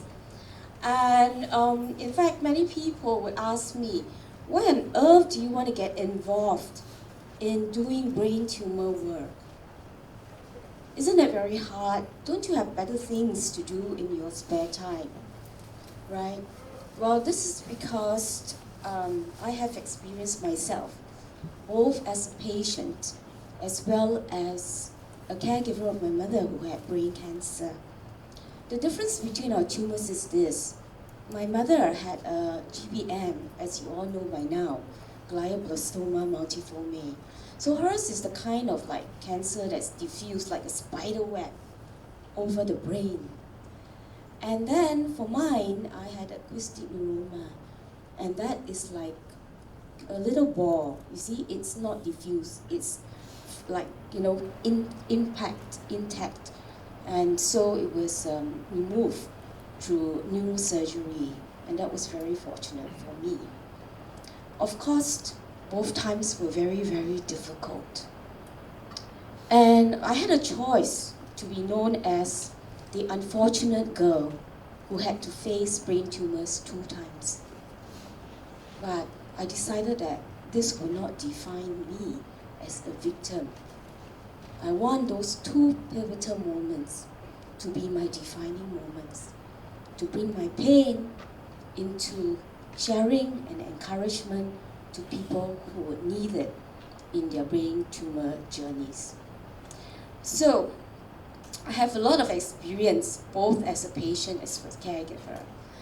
And before I go on to talk about the struggles, I just basically want to say that, brain tumor is a very complex thing. You heard from all our doctors just now, correct? And then in BTSS, we also collect statistics, but we collect them from the public hospitals in terms of the number of surgeries that are done. in the restructured hospitals.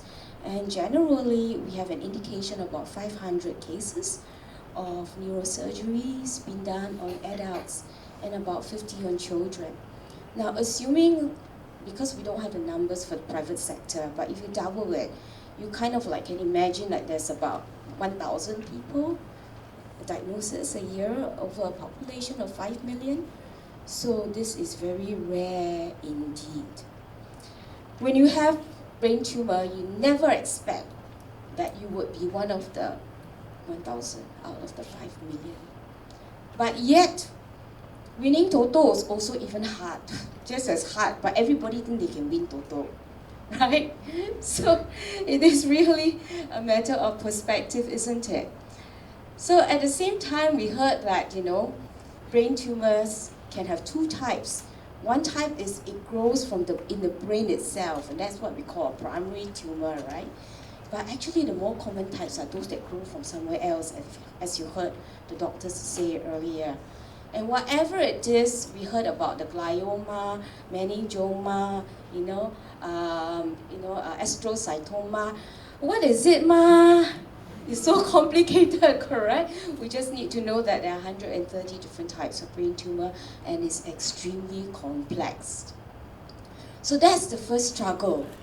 It is very, very complex. And the first struggle that I find that many patients face, including myself, including my mother, is the diagnosis. Because many times it presents as a headache, or sometimes it's just dizzy spells.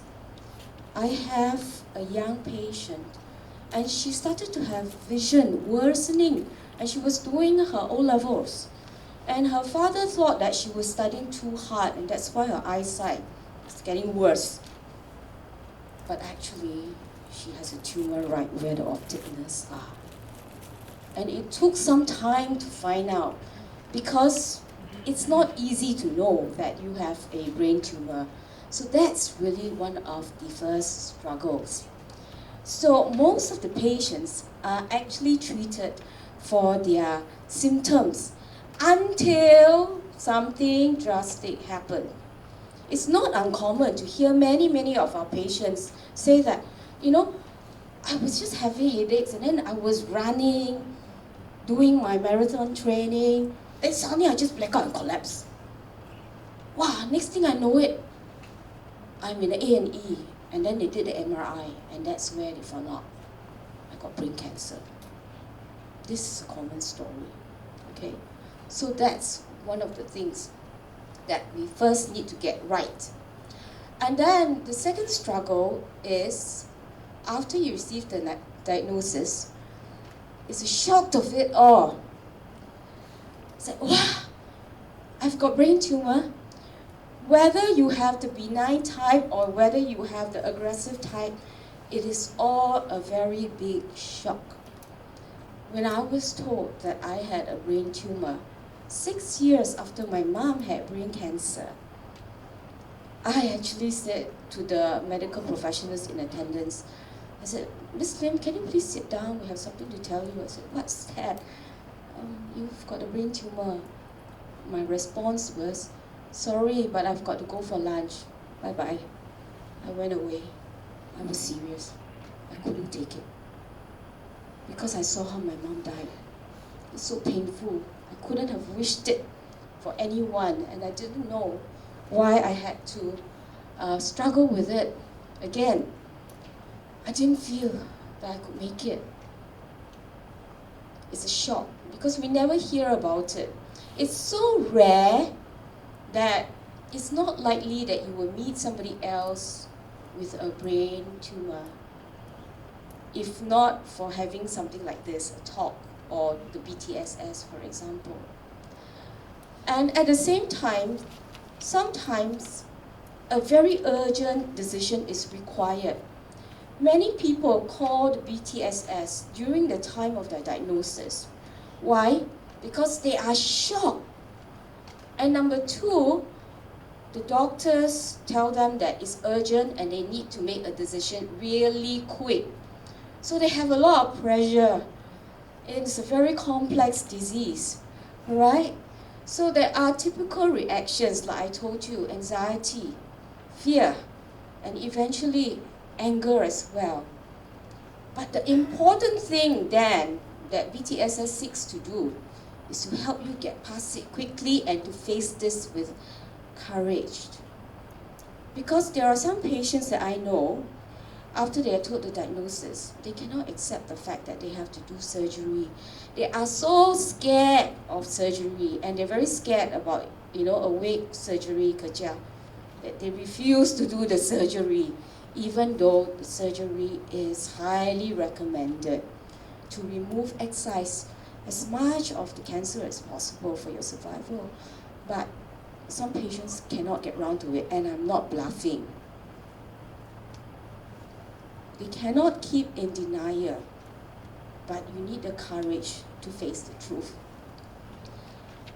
And then the next thing is another very special group of patients. They don't have the low grade or the benign that I have, but they have the aggressive type of cancer.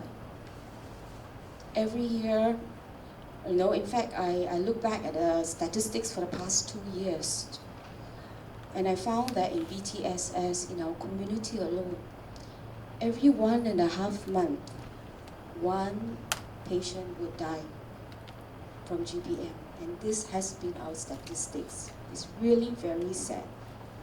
So even like Dr. Andrea was saying, even when you do the resection, and then after that you do the whole thing, the tripod, the chemotherapy and the radiotherapy, there's this fear of relapse. And unfortunately, we did a little survey on our community. 40% of our patients face relapse. Right?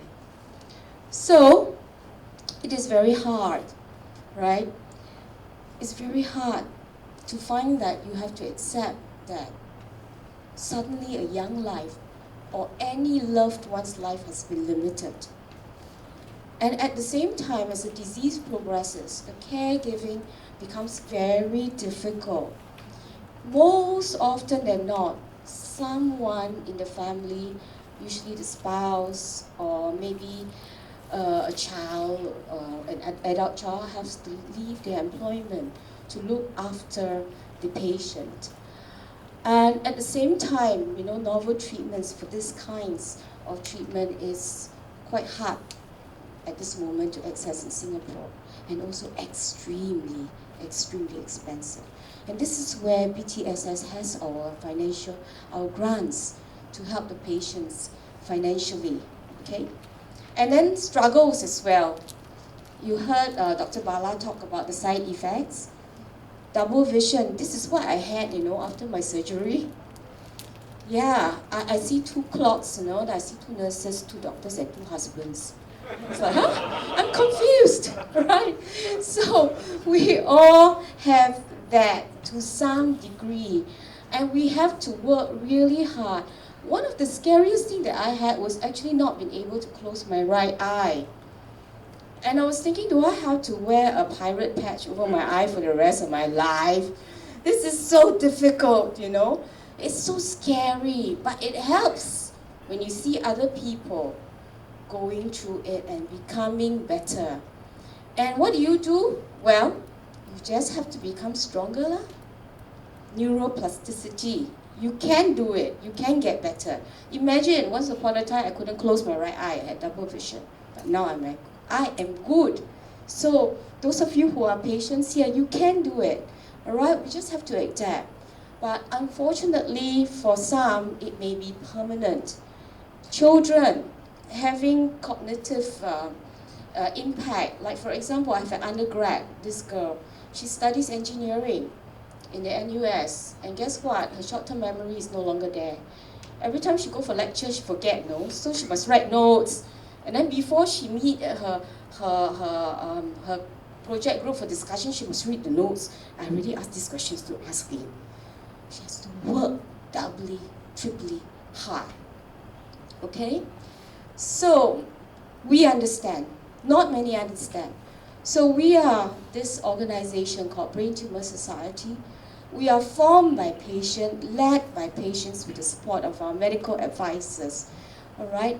So that we can connect the brain tumor community in Singapore to equip you with knowledge and enable you to make the right medical decisions and to empower you to give back when you eventually recover, all right?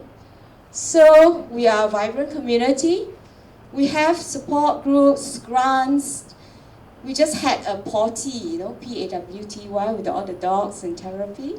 Okay, our next support group is on Saturday. So please come and join us if you like to meet a group of vibrant communities who are not scared of brain tumor. The truth is we are scared lah, but together we are very strong, okay? So, finally, okay, you never have to walk your journey alone. Today is the last day of International Brain Tumor Awareness Week. We know this is a tough journey, and our medical advisors here, they know, they've seen so many patients here today. We want you to know that you are not alone. Our care, in NCIS is excellent. It's also excellent in the National Cancer Society, National Cancer Center. All right, we have very good doctors who truly, truly care about our patients, and we care for you too. So if you want to know more about us, that's our QR code, all right? And finally, let's end with our video. So thank you all for listening to me today. I hope that you are encouraged, that you have support and the best care for brain tumors. Thank you. Thank you, Melissa. Thank you so much.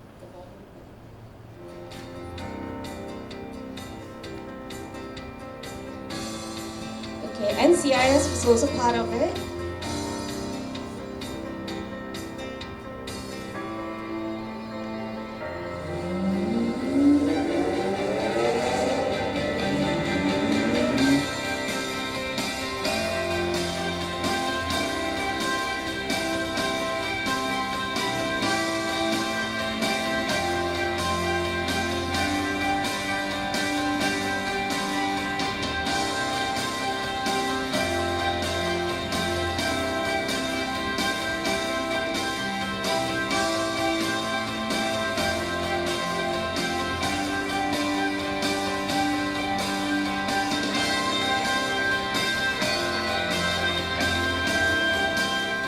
Today's event is a reminder for all of us that despite our limitations, despite our disappointments and setbacks, we have it in our hands. We have the capacity to live life to our fullest.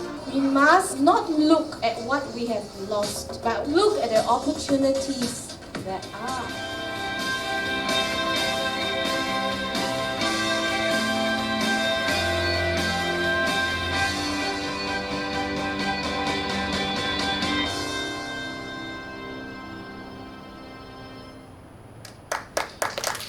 Thank you, Melissa. That's very inspiring, and we're going to come to the Q&A session, then we want to give you more time to ask questions. Let me now invite Prof Yeo, Dr. Teo, Dr. Bala, Dr. Wong, and also Melissa back on stage. And then meantime is this, in Singapore, you don't have to walk the journey alone.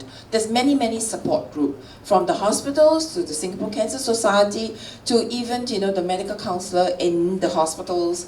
So you don't think you have to walk. And for those who are caregivers, you should also join this group, because sometimes helping someone, taking care of someone can be very daunting, and you need support group. And it's like, he doesn't understand, yes, somebody will understand and somebody can give you that support. So don't walk that journey alone. The only time you are alone, actually not literally, is that when you go to the tunnel for the CT scan or the MRI, that's something we can't do it for you. But the rest of it, outside, they're all waiting for you.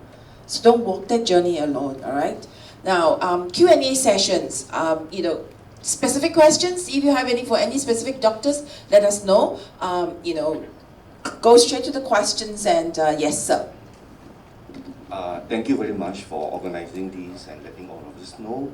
I have two questions. The first one, relates to the treatment with regards to, say, giving a brain cancer patient the drugs. The first drug, Tazeva. Second drug, Tagrisso. One is What's the question? okay. The question is, are these the drugs, are there more further development or later advances? And also whether it's the case of giving a cocktail concoction rather than just, one after another. My second question is, not quite related to this, but I think it's a very general, very relevant. I wrote a letter to the Straits Times after Parliament passed a bill on the distribution of unwanted food. So now the question arises is that a patient being given certain drugs, Tazeva or whatever, $300 or $200. So because of the pandemic and all this, we are afraid. We will order 1 month, 2 months supply, just in case the thing runs out. But unfortunately, during the process, even before the drugs were fully consumed, the doctor then recommended the follow-up drugs, say Tagrisso or whatever. And then we ordered it after 2-3 months. So the drugs were all left unexpired, unused, unopened. What can we do so that these $1,000 of drugs are not wasted? We can have a registry, so that this somehow can be distributed to those who are deserving and who wants them. Okay, yeah. Right, thanks for your questions. I mean, okay, so Tazeva and Tagrisso, they are actually targeted therapies, but we might be talking about a slightly different situation here. So they are able to target, they are small molecules, so they are able to cross the blood-brain barrier and get into the brain. But those are more treatments for lung cancer that has spread to the brain possibly. Whereas today the focus of the seminar is actually on primary brain tumors, the type of tumor that originates from the brain and grows within the brain. So I mean, I will just address it very quickly. Yes, these are drugs that have been evaluated because our primary GBMs, which are the type of glioblastomas that form in elderly patients, a majority of them do express EGFR, or they do have an EGFR gene deletion. However, the targeted therapies that are commonly used for lung cancer, they do not have not been successful at treating the brain tumors. And even the antibody directed against EGFR for brain tumors hasn't been very successful. Nobody really understands why this is the case, but I think that it's partly to do with the fact that in lung cancer, there is a very clear oncogene driver, which is the EGFR. The molecular mechanism is different for lung and brain cancers. But anyway, okay, then, so back to your second question. I think this is, I mean, so most of the time now that we are out of COVID, thankfully, we are able to see our patients more regularly. Unfortunately, the pharmacy has very strict policies about no return, and we can understand why, because, we cannot afford contamination of drugs and passing it on to another patient, etc. So sometimes we do get patients who actually donate medications through their doctors. The pharmacy will take it back, but through the doctors. And if it's costly medication and the patient doesn't mind, it's within the expiry date, we might pass it on. Yeah, but this it's not formal hospital policy. Actually, from a public to another public, I would be very skeptical when I take on medications in this manner. I would want to ensure that it's actually passed on to me from the pharmacy, because there's also legality to that. So yes, it's a waste, but if I'm a patient, I want to make sure that this is a foolproof plant. I will not accept it when it's a donation, unless it's a donation to a fund and then they fund the medication. That's a different story. Yes, some sort of registry that, there's a way to, again, in any kind of food waste, you prescribe it in smaller doses, so you keep doing that. And there are people who say, I don't want to go, just give me all of it. Tell me how long is the cost, just finish it, that sort of thing. So it's really a balance in that manner, but I understand what you're saying. But as a patient, if I'm a patient, I don't want to pick it up from someone else and say, this is the same thing, because everyone is different. Yeah? So cross-contamination and all the legalities. Next question. Okay, hold on. let me ask this. Okay, yes, your microphone's open. Hello. Thanks for this session and giving an opportunity for me to ask the Q&A. Okay, my first, one of the question is already been answered, like we have lot of doses and the doctors goes on changing and I can't use it, and yes, my treatment is at private, so don't even have an option to give it to the support group, so it just goes into the dustbin. The main question is, I heard today from all the oncology and the support groups over here that brain cancer, all of them have addressed relating it to lung cancer. Why lung cancer? Why not any other cancer? Brain cancer or brain tumor, to be very specific, can be caused by any type of cancer. Why only lung? Yes, the question arises to me more because I'm a lung cancer and I'm still ongoing my treatment. It's past 6 years. What's your question, ma'am? I just mentioned it. Yes. Why is doctor always, in this specialist session I saw Yes. that they relate brain tumor more to the lung cancer. Why not any other cancer? Okay. So, any other questions that you have? No. Okay, thank you. Yeah, so I'll address that as well. Essentially, as you know, the top 3 cancers in our population are lung, breast, and colorectal, right? Okay, so colorectal cancer doesn't have a tendency to spread to the brain, whereas lung and breast cancers do. So I think we just refer to them as a kind of a reference point. But again, as I mentioned, it is probably out of the realm of our discussion. I mean, today we didn't really touch on cancer spread from other solid tumors to the brain. That was beyond the scope, and that deserves a full, seminar in itself. It is not something that we can talk about within a few minutes and cover it as a sub point. Yeah, so that's why. But yes, the reason why we mention lung cancer because it's common, and also it commonly spreads to the brain. Yeah. Let me rephrase the question then. I think two of the public has mentioned this now about the medication. Now, we understand during COVID because, we want to minimize the contact and things like that. But moving forward, given how expensive the drug is, then what is the hospital stance or the doctor's stance is that for now, would you be looking at smaller quantity and more frequent visits? So actually, I guess it depends on the institution, but I feel that at NCIS we have a very good way of doing things, which is the doctor might see you, let's say, okay, you're stabilized, the doctor sees you once every 3 months, but I give strict instructions to the pharmacy to dispense on a monthly basis, partly because of the way the reimbursement works. It comes per month. And we don't have to come and even pick it up personally. You can actually call for home delivery. So the first home delivery every month is free.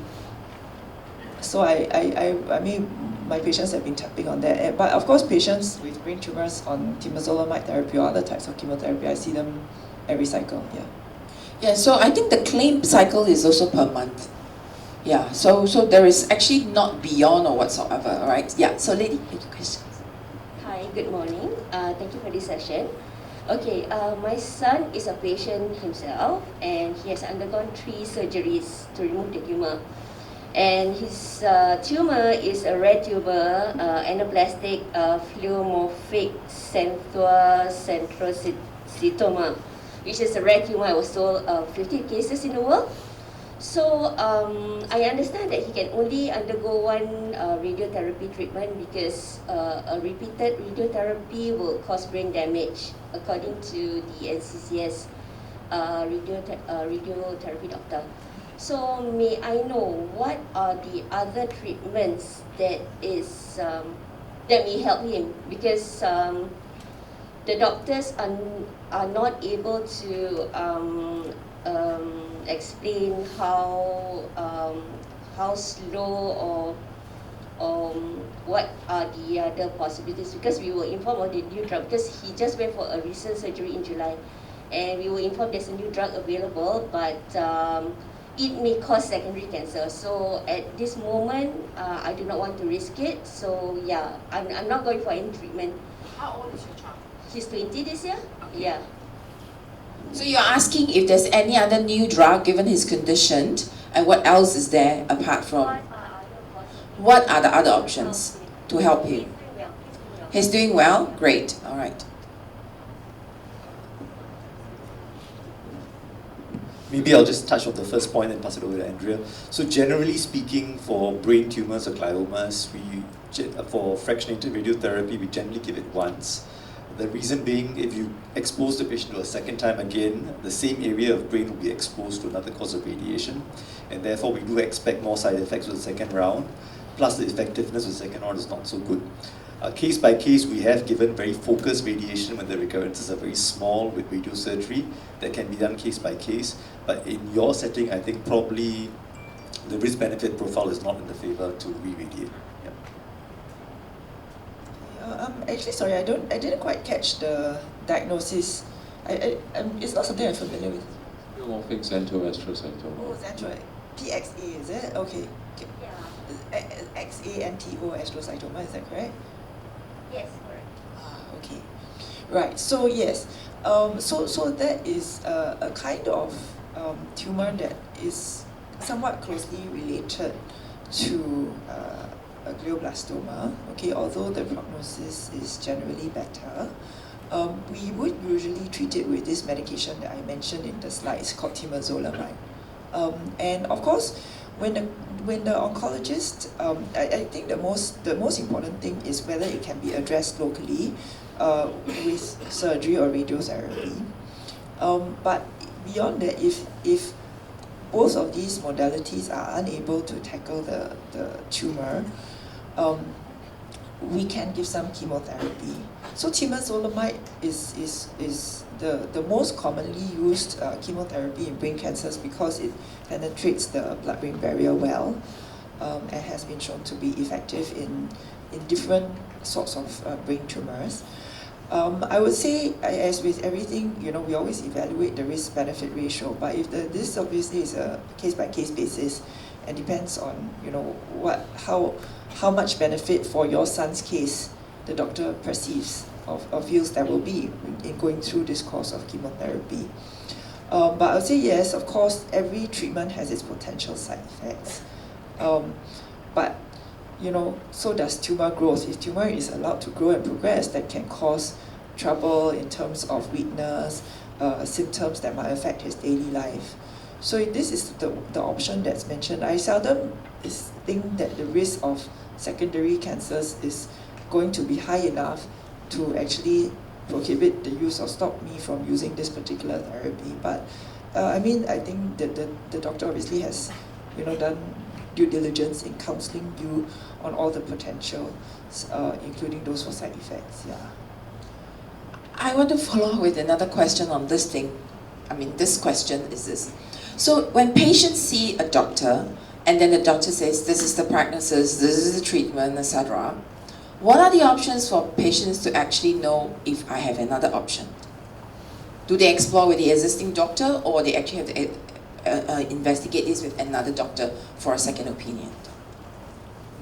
Maybe I'll answer that question. Sorry, Prof. I think in general, every society and every culture differs. But in Singapore, we are really quite advanced now. So I would say the treatment is quite standardized. Yeah, in most hospitals, doctors would give very good opinions, and usually very standard ones. I do agree that in some cases there could be slight differences in opinion or approach, right? So, but that happens in everything in life. So I think if you are very comfortable with the doctor, then I think in general I would say we don't have bad doctors in Singapore, right? So you could more or less follow if you have trust and confidence, and then sometimes seeking too many opinions in my opinion is a bad thing because patients get very confused. But if you want reassurance, and quite often because Singapore is small, we see a lot of patients for second opinions, and sometimes it's just reassuring for them that somebody has an opinion that concurs with the first doctor, and I always tell them to please go back and see your first doctor because our opinion is similar, right? But in some rare occasions, I would agree that that there can be differences in opinion, and sometimes the difference in opinion can make a difference to survival. Right? And there are some doctors that, and it's not to denigrate private practice doctors, but there are many good private practice doctors, but also many that don't keep up with the advances. Because the moment they go to private sector, they don't go to conferences, they don't keep up with what is the latest. And then sometimes their knowledge and skills stagnate at a certain level. They're still good doctors, you know, but maybe not at the cutting edge. Right? So I think in general, most doctors in institutional practice, you know, they're more current knowledge and advances. So that's my only caveat. But in general, I think whether you went to even the private sector, at least for neurosurgery, I can say the standard is very, very high. Yeah, you know, and across the board, I think that's true in Singapore, all the hospitals. Okay. Melissa, you want to add? Yeah, I want to say that this is a question that the patients always ask in the BTSS, you see. So I would like to just say that, you know, I feel that it depends on the complexity of your condition. That's what I would advise the patients. Because you heard that, for example, in NSIS, they work in a multidisciplinary team. And then when you have a brain tumor, it's not just like so simple, it's like just the lung and it progresses in the lung, or the gut, it progresses in the gut. It's very complex. Like, for example, myself, when I woke up, it's brain tumor gone, but I've got eye problems.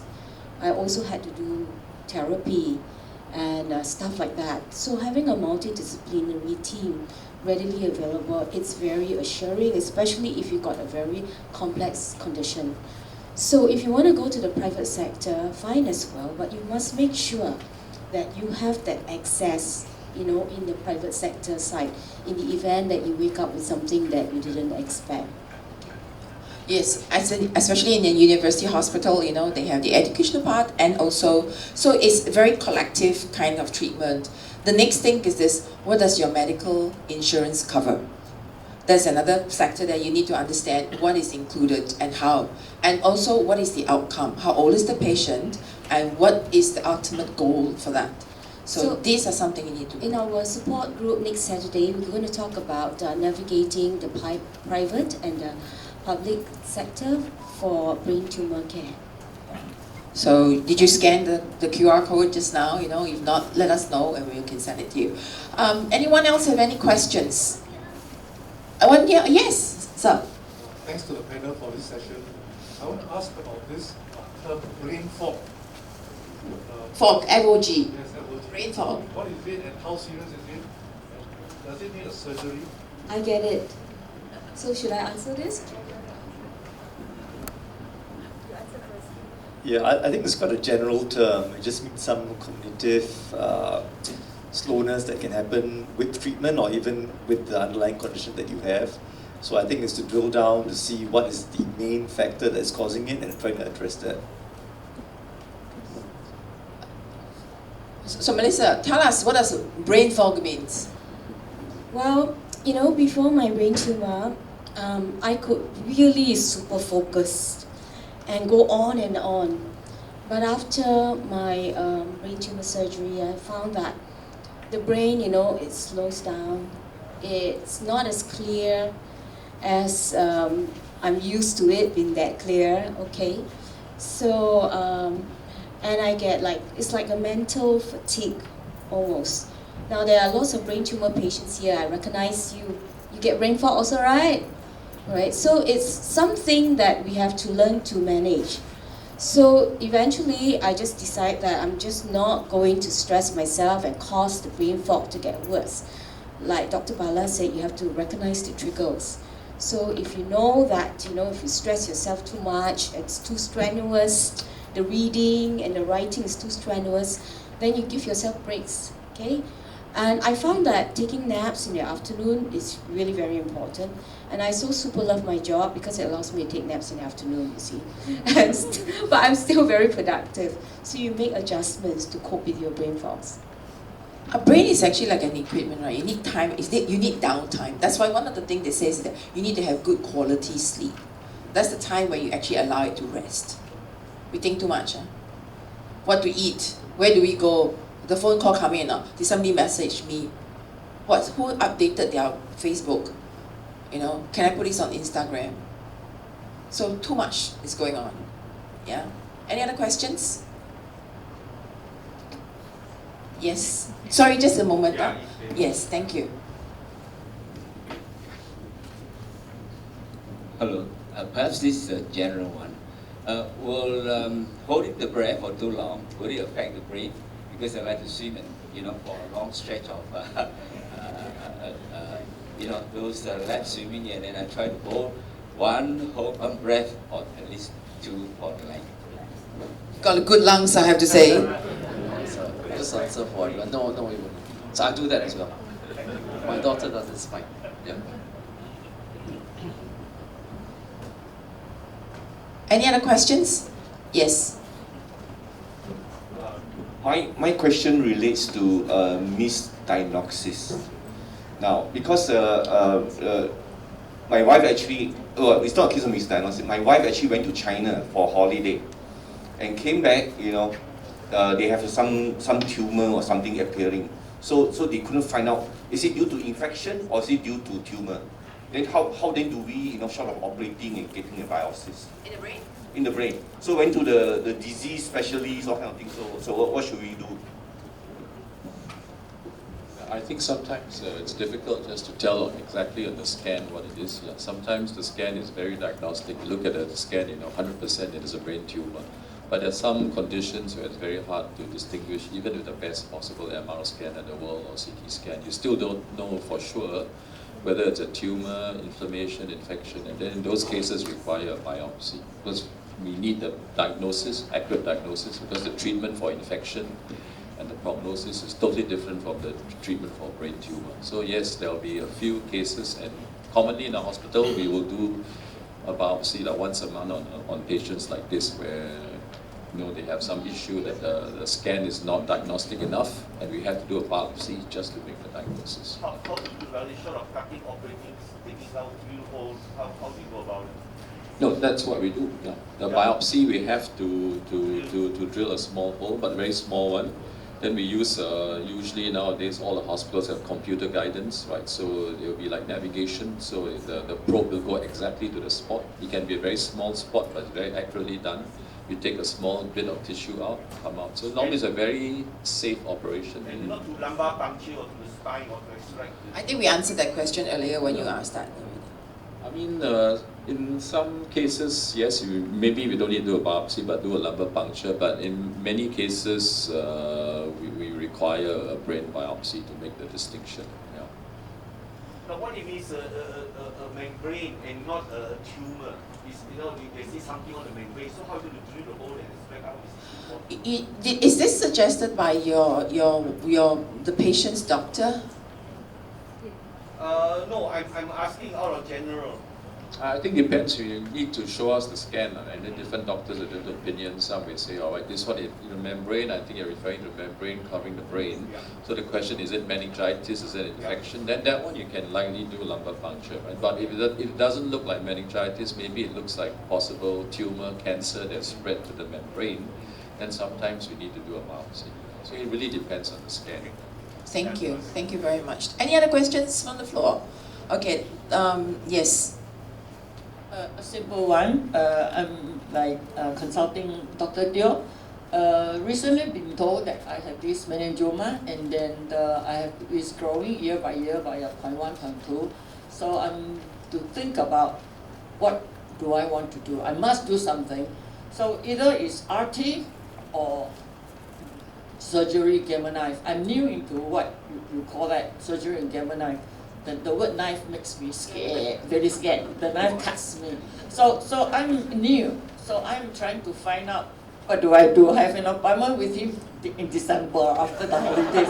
But I'm like battling with him. December, can you? Yeah, I mean the mind need to be at rest. So I'm praying and say, what do I do? The first thing is you should join BTSS. I will come already. My daughter has registered. Can we bump up her appointment? So actually, it really depends on where the meningioma is and what's the site. So in general for meningiomas, normally the best the gold standard is we try to remove it.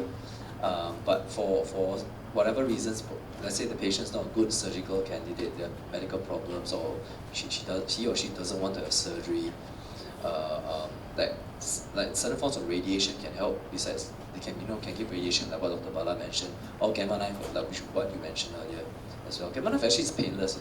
It's a day procedure. Yes, it's the 4 pins. Yeah. So yeah, that's it's just wearing a very heavy helmet on the head. But there's no knife involved, although the name is knife, because it's very precise like a knife. So it's very funny. I'm a surgeon. Normally you want to operate, right? But I say, there's other things like radiation involved. So I think maybe if we meet up in December, I can go through the scans with you. Remember her face. Maybe you want to remove your mask for now, just so that he have a brain scan. He's awake now, so scan the face. Yes. Okay. We can talk in private. Thank you. Thank you very much. Next question, ma'am. Okay, let's say the patient is diagnosed with grade 2 glioma, ACP9. Is it necessary to go through the radiotherapy as well as the chemo? And also because of seizure, that's why this person went to the hospital. And the anti-seizure medicine, is it necessary to continue for a long time or can stop anytime? Yeah, I'll answer first and then the rest will give it. But I think grade 2 glioma is not a benign tumor. So that's a mistake to think it's a benign tumor. It's actually a very slow growing cancerous tumor. As I mentioned earlier, the survival is about 5 years. But now that we do the surgery that Dr. Teo Kejia does, sometimes we get patients living 20 years or longer. So number one, it's not a benign tumor. Right? So low grade glioma is not a benign tumor. It's a very, very slow growing cancer actually, right? Okay, but very, very slow growing one. So I think the rest of your questions, I think really depends on the individual type of tumor it is, whether you need radiotherapy or not, and how good the surgery was. In many cases, if we do very good surgery, you don't need to do anything else. But in some cases, if you have some remnant left behind, depending on the molecular subtype, we do offer extra treatment, and depending if there's good treatment, like it's an oligodendroglioma, just mentioned, there's very good chemotherapy for it. Or if it's not an oligodendroglioma, but the tends to be more aggressive type, then we may have to give radiation. So there's a lot of controversy, to be honest, whether in some cases need to give radiation. Now, there's no right or wrong sometimes in this area, and mainly opinion. So that's my opinion, so I'll let the rest. Is the cancer causing the seizures then? Yes. So like what Prof mentioned, normally low-grade gliomas, they grow. So the study is 4 millimeters a year. They keep growing, and then they become malignant. So now there's a drive towards taking it out early. So I have a group of patients who see me who for example, they hit their head or something. They found that they've got a low-grade glioma in the brain, and these are the people which we ask them to remove it quickly. So before it causes problems. Once patients have seizures or have problems of memory function or anything, they miss, this is not a good sign already. And that's when we start saying, look, I think we better do something about it. And regarding radiotherapy and chemotherapy, which I'll pass to Andrea Bala, it also depends, like what Prof mentioned, how much is removed and the patient characteristics and the markers of the tumor eventually when it's sent to the lab. And of course, if we can delay it, the chemo radiotherapy, we can also potentially delay it. Yeah, I think chemo radiotherapy usually comes as a bundle. So the main thing with the low-grade gliomas is after surgery we risk stratify them according to how complete the surgery was, the age of the person, and also the size of the original tumor. So if you deem to be high risk, the studies have shown that you benefit from a further course of radiotherapy and chemotherapy. But generally, we are also cognizant of the effects, especially the long-term effects of radiotherapy, for example, the young person's life. So this is definitely something that we would discuss with the patients. Yeah. Anyone else? Dr. Bala, anything to add? No? Okay. So last question, because the doctor needs to go. Thank you for giving me a chance. A very simple question is talking about preventive. Because just now you are talking about the symptom itself, right? It's very common. And to avoid dramatic thing happen or late discovery, is there anything we can do to discover early about this cancer tumor? Maybe do a full blood test or yearly body scanning. Does it help? Thank you. So, Prevention. So I will just take it for brain tumors in general right now. I think for those rapidly growing ones, like glioblastoma, they grow very rapidly. So the symptoms come on usually a few weeks or months after they start, right? But for low-grade gliomas, like what Dr. Teo says, they're very, very slow growing. Sometimes they've been in your brain maybe for a few years before you have, let's say, epilepsy and a seizure, right? So there are some countries like France and US where they actually start screening populations for even the asymptomatic, right? With MRI scans. But the problem with a policy like this is very expensive. An MRI scan is almost $1,000, right? If you and low-grade glioma is not a common disease in general, right? But it's not like let's say colorectal cancer, very cheap to screen. You just take a bit of your feces and check for occult blood, and then you pick it up. And colorectal cancer is common, so that makes sense that you screen for colorectal cancer, right?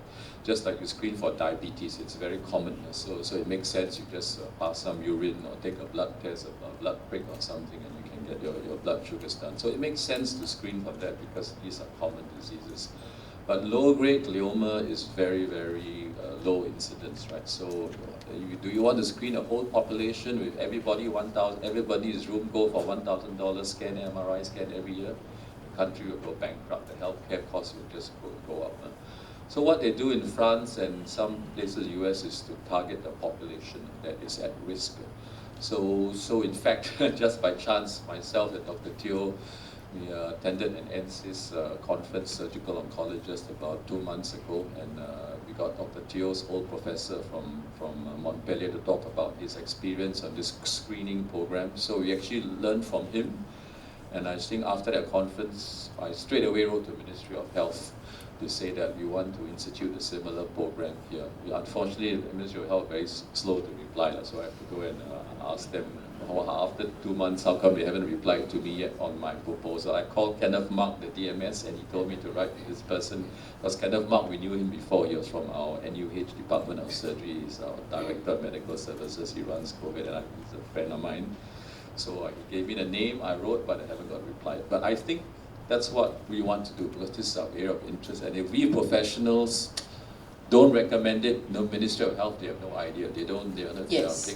they are very big management thing. Maybe they may know about hypertension, they may know about diabetes, maybe even lung cancer is common enough that they may recommend CT scanning. But for low-grade gliomas in particular, I think it's a different kettle of fish. But we really want to do it because this is our area of interest. And the problem with low-grade gliomas is it affects young people. Glioblastoma in general, although there are exceptions, but glioblastoma usually affects people in their 60s, 70s, retired, got family already. Low-grade glioma affects those in their 30s, 40s. They could be sole breadwinner, and things like that.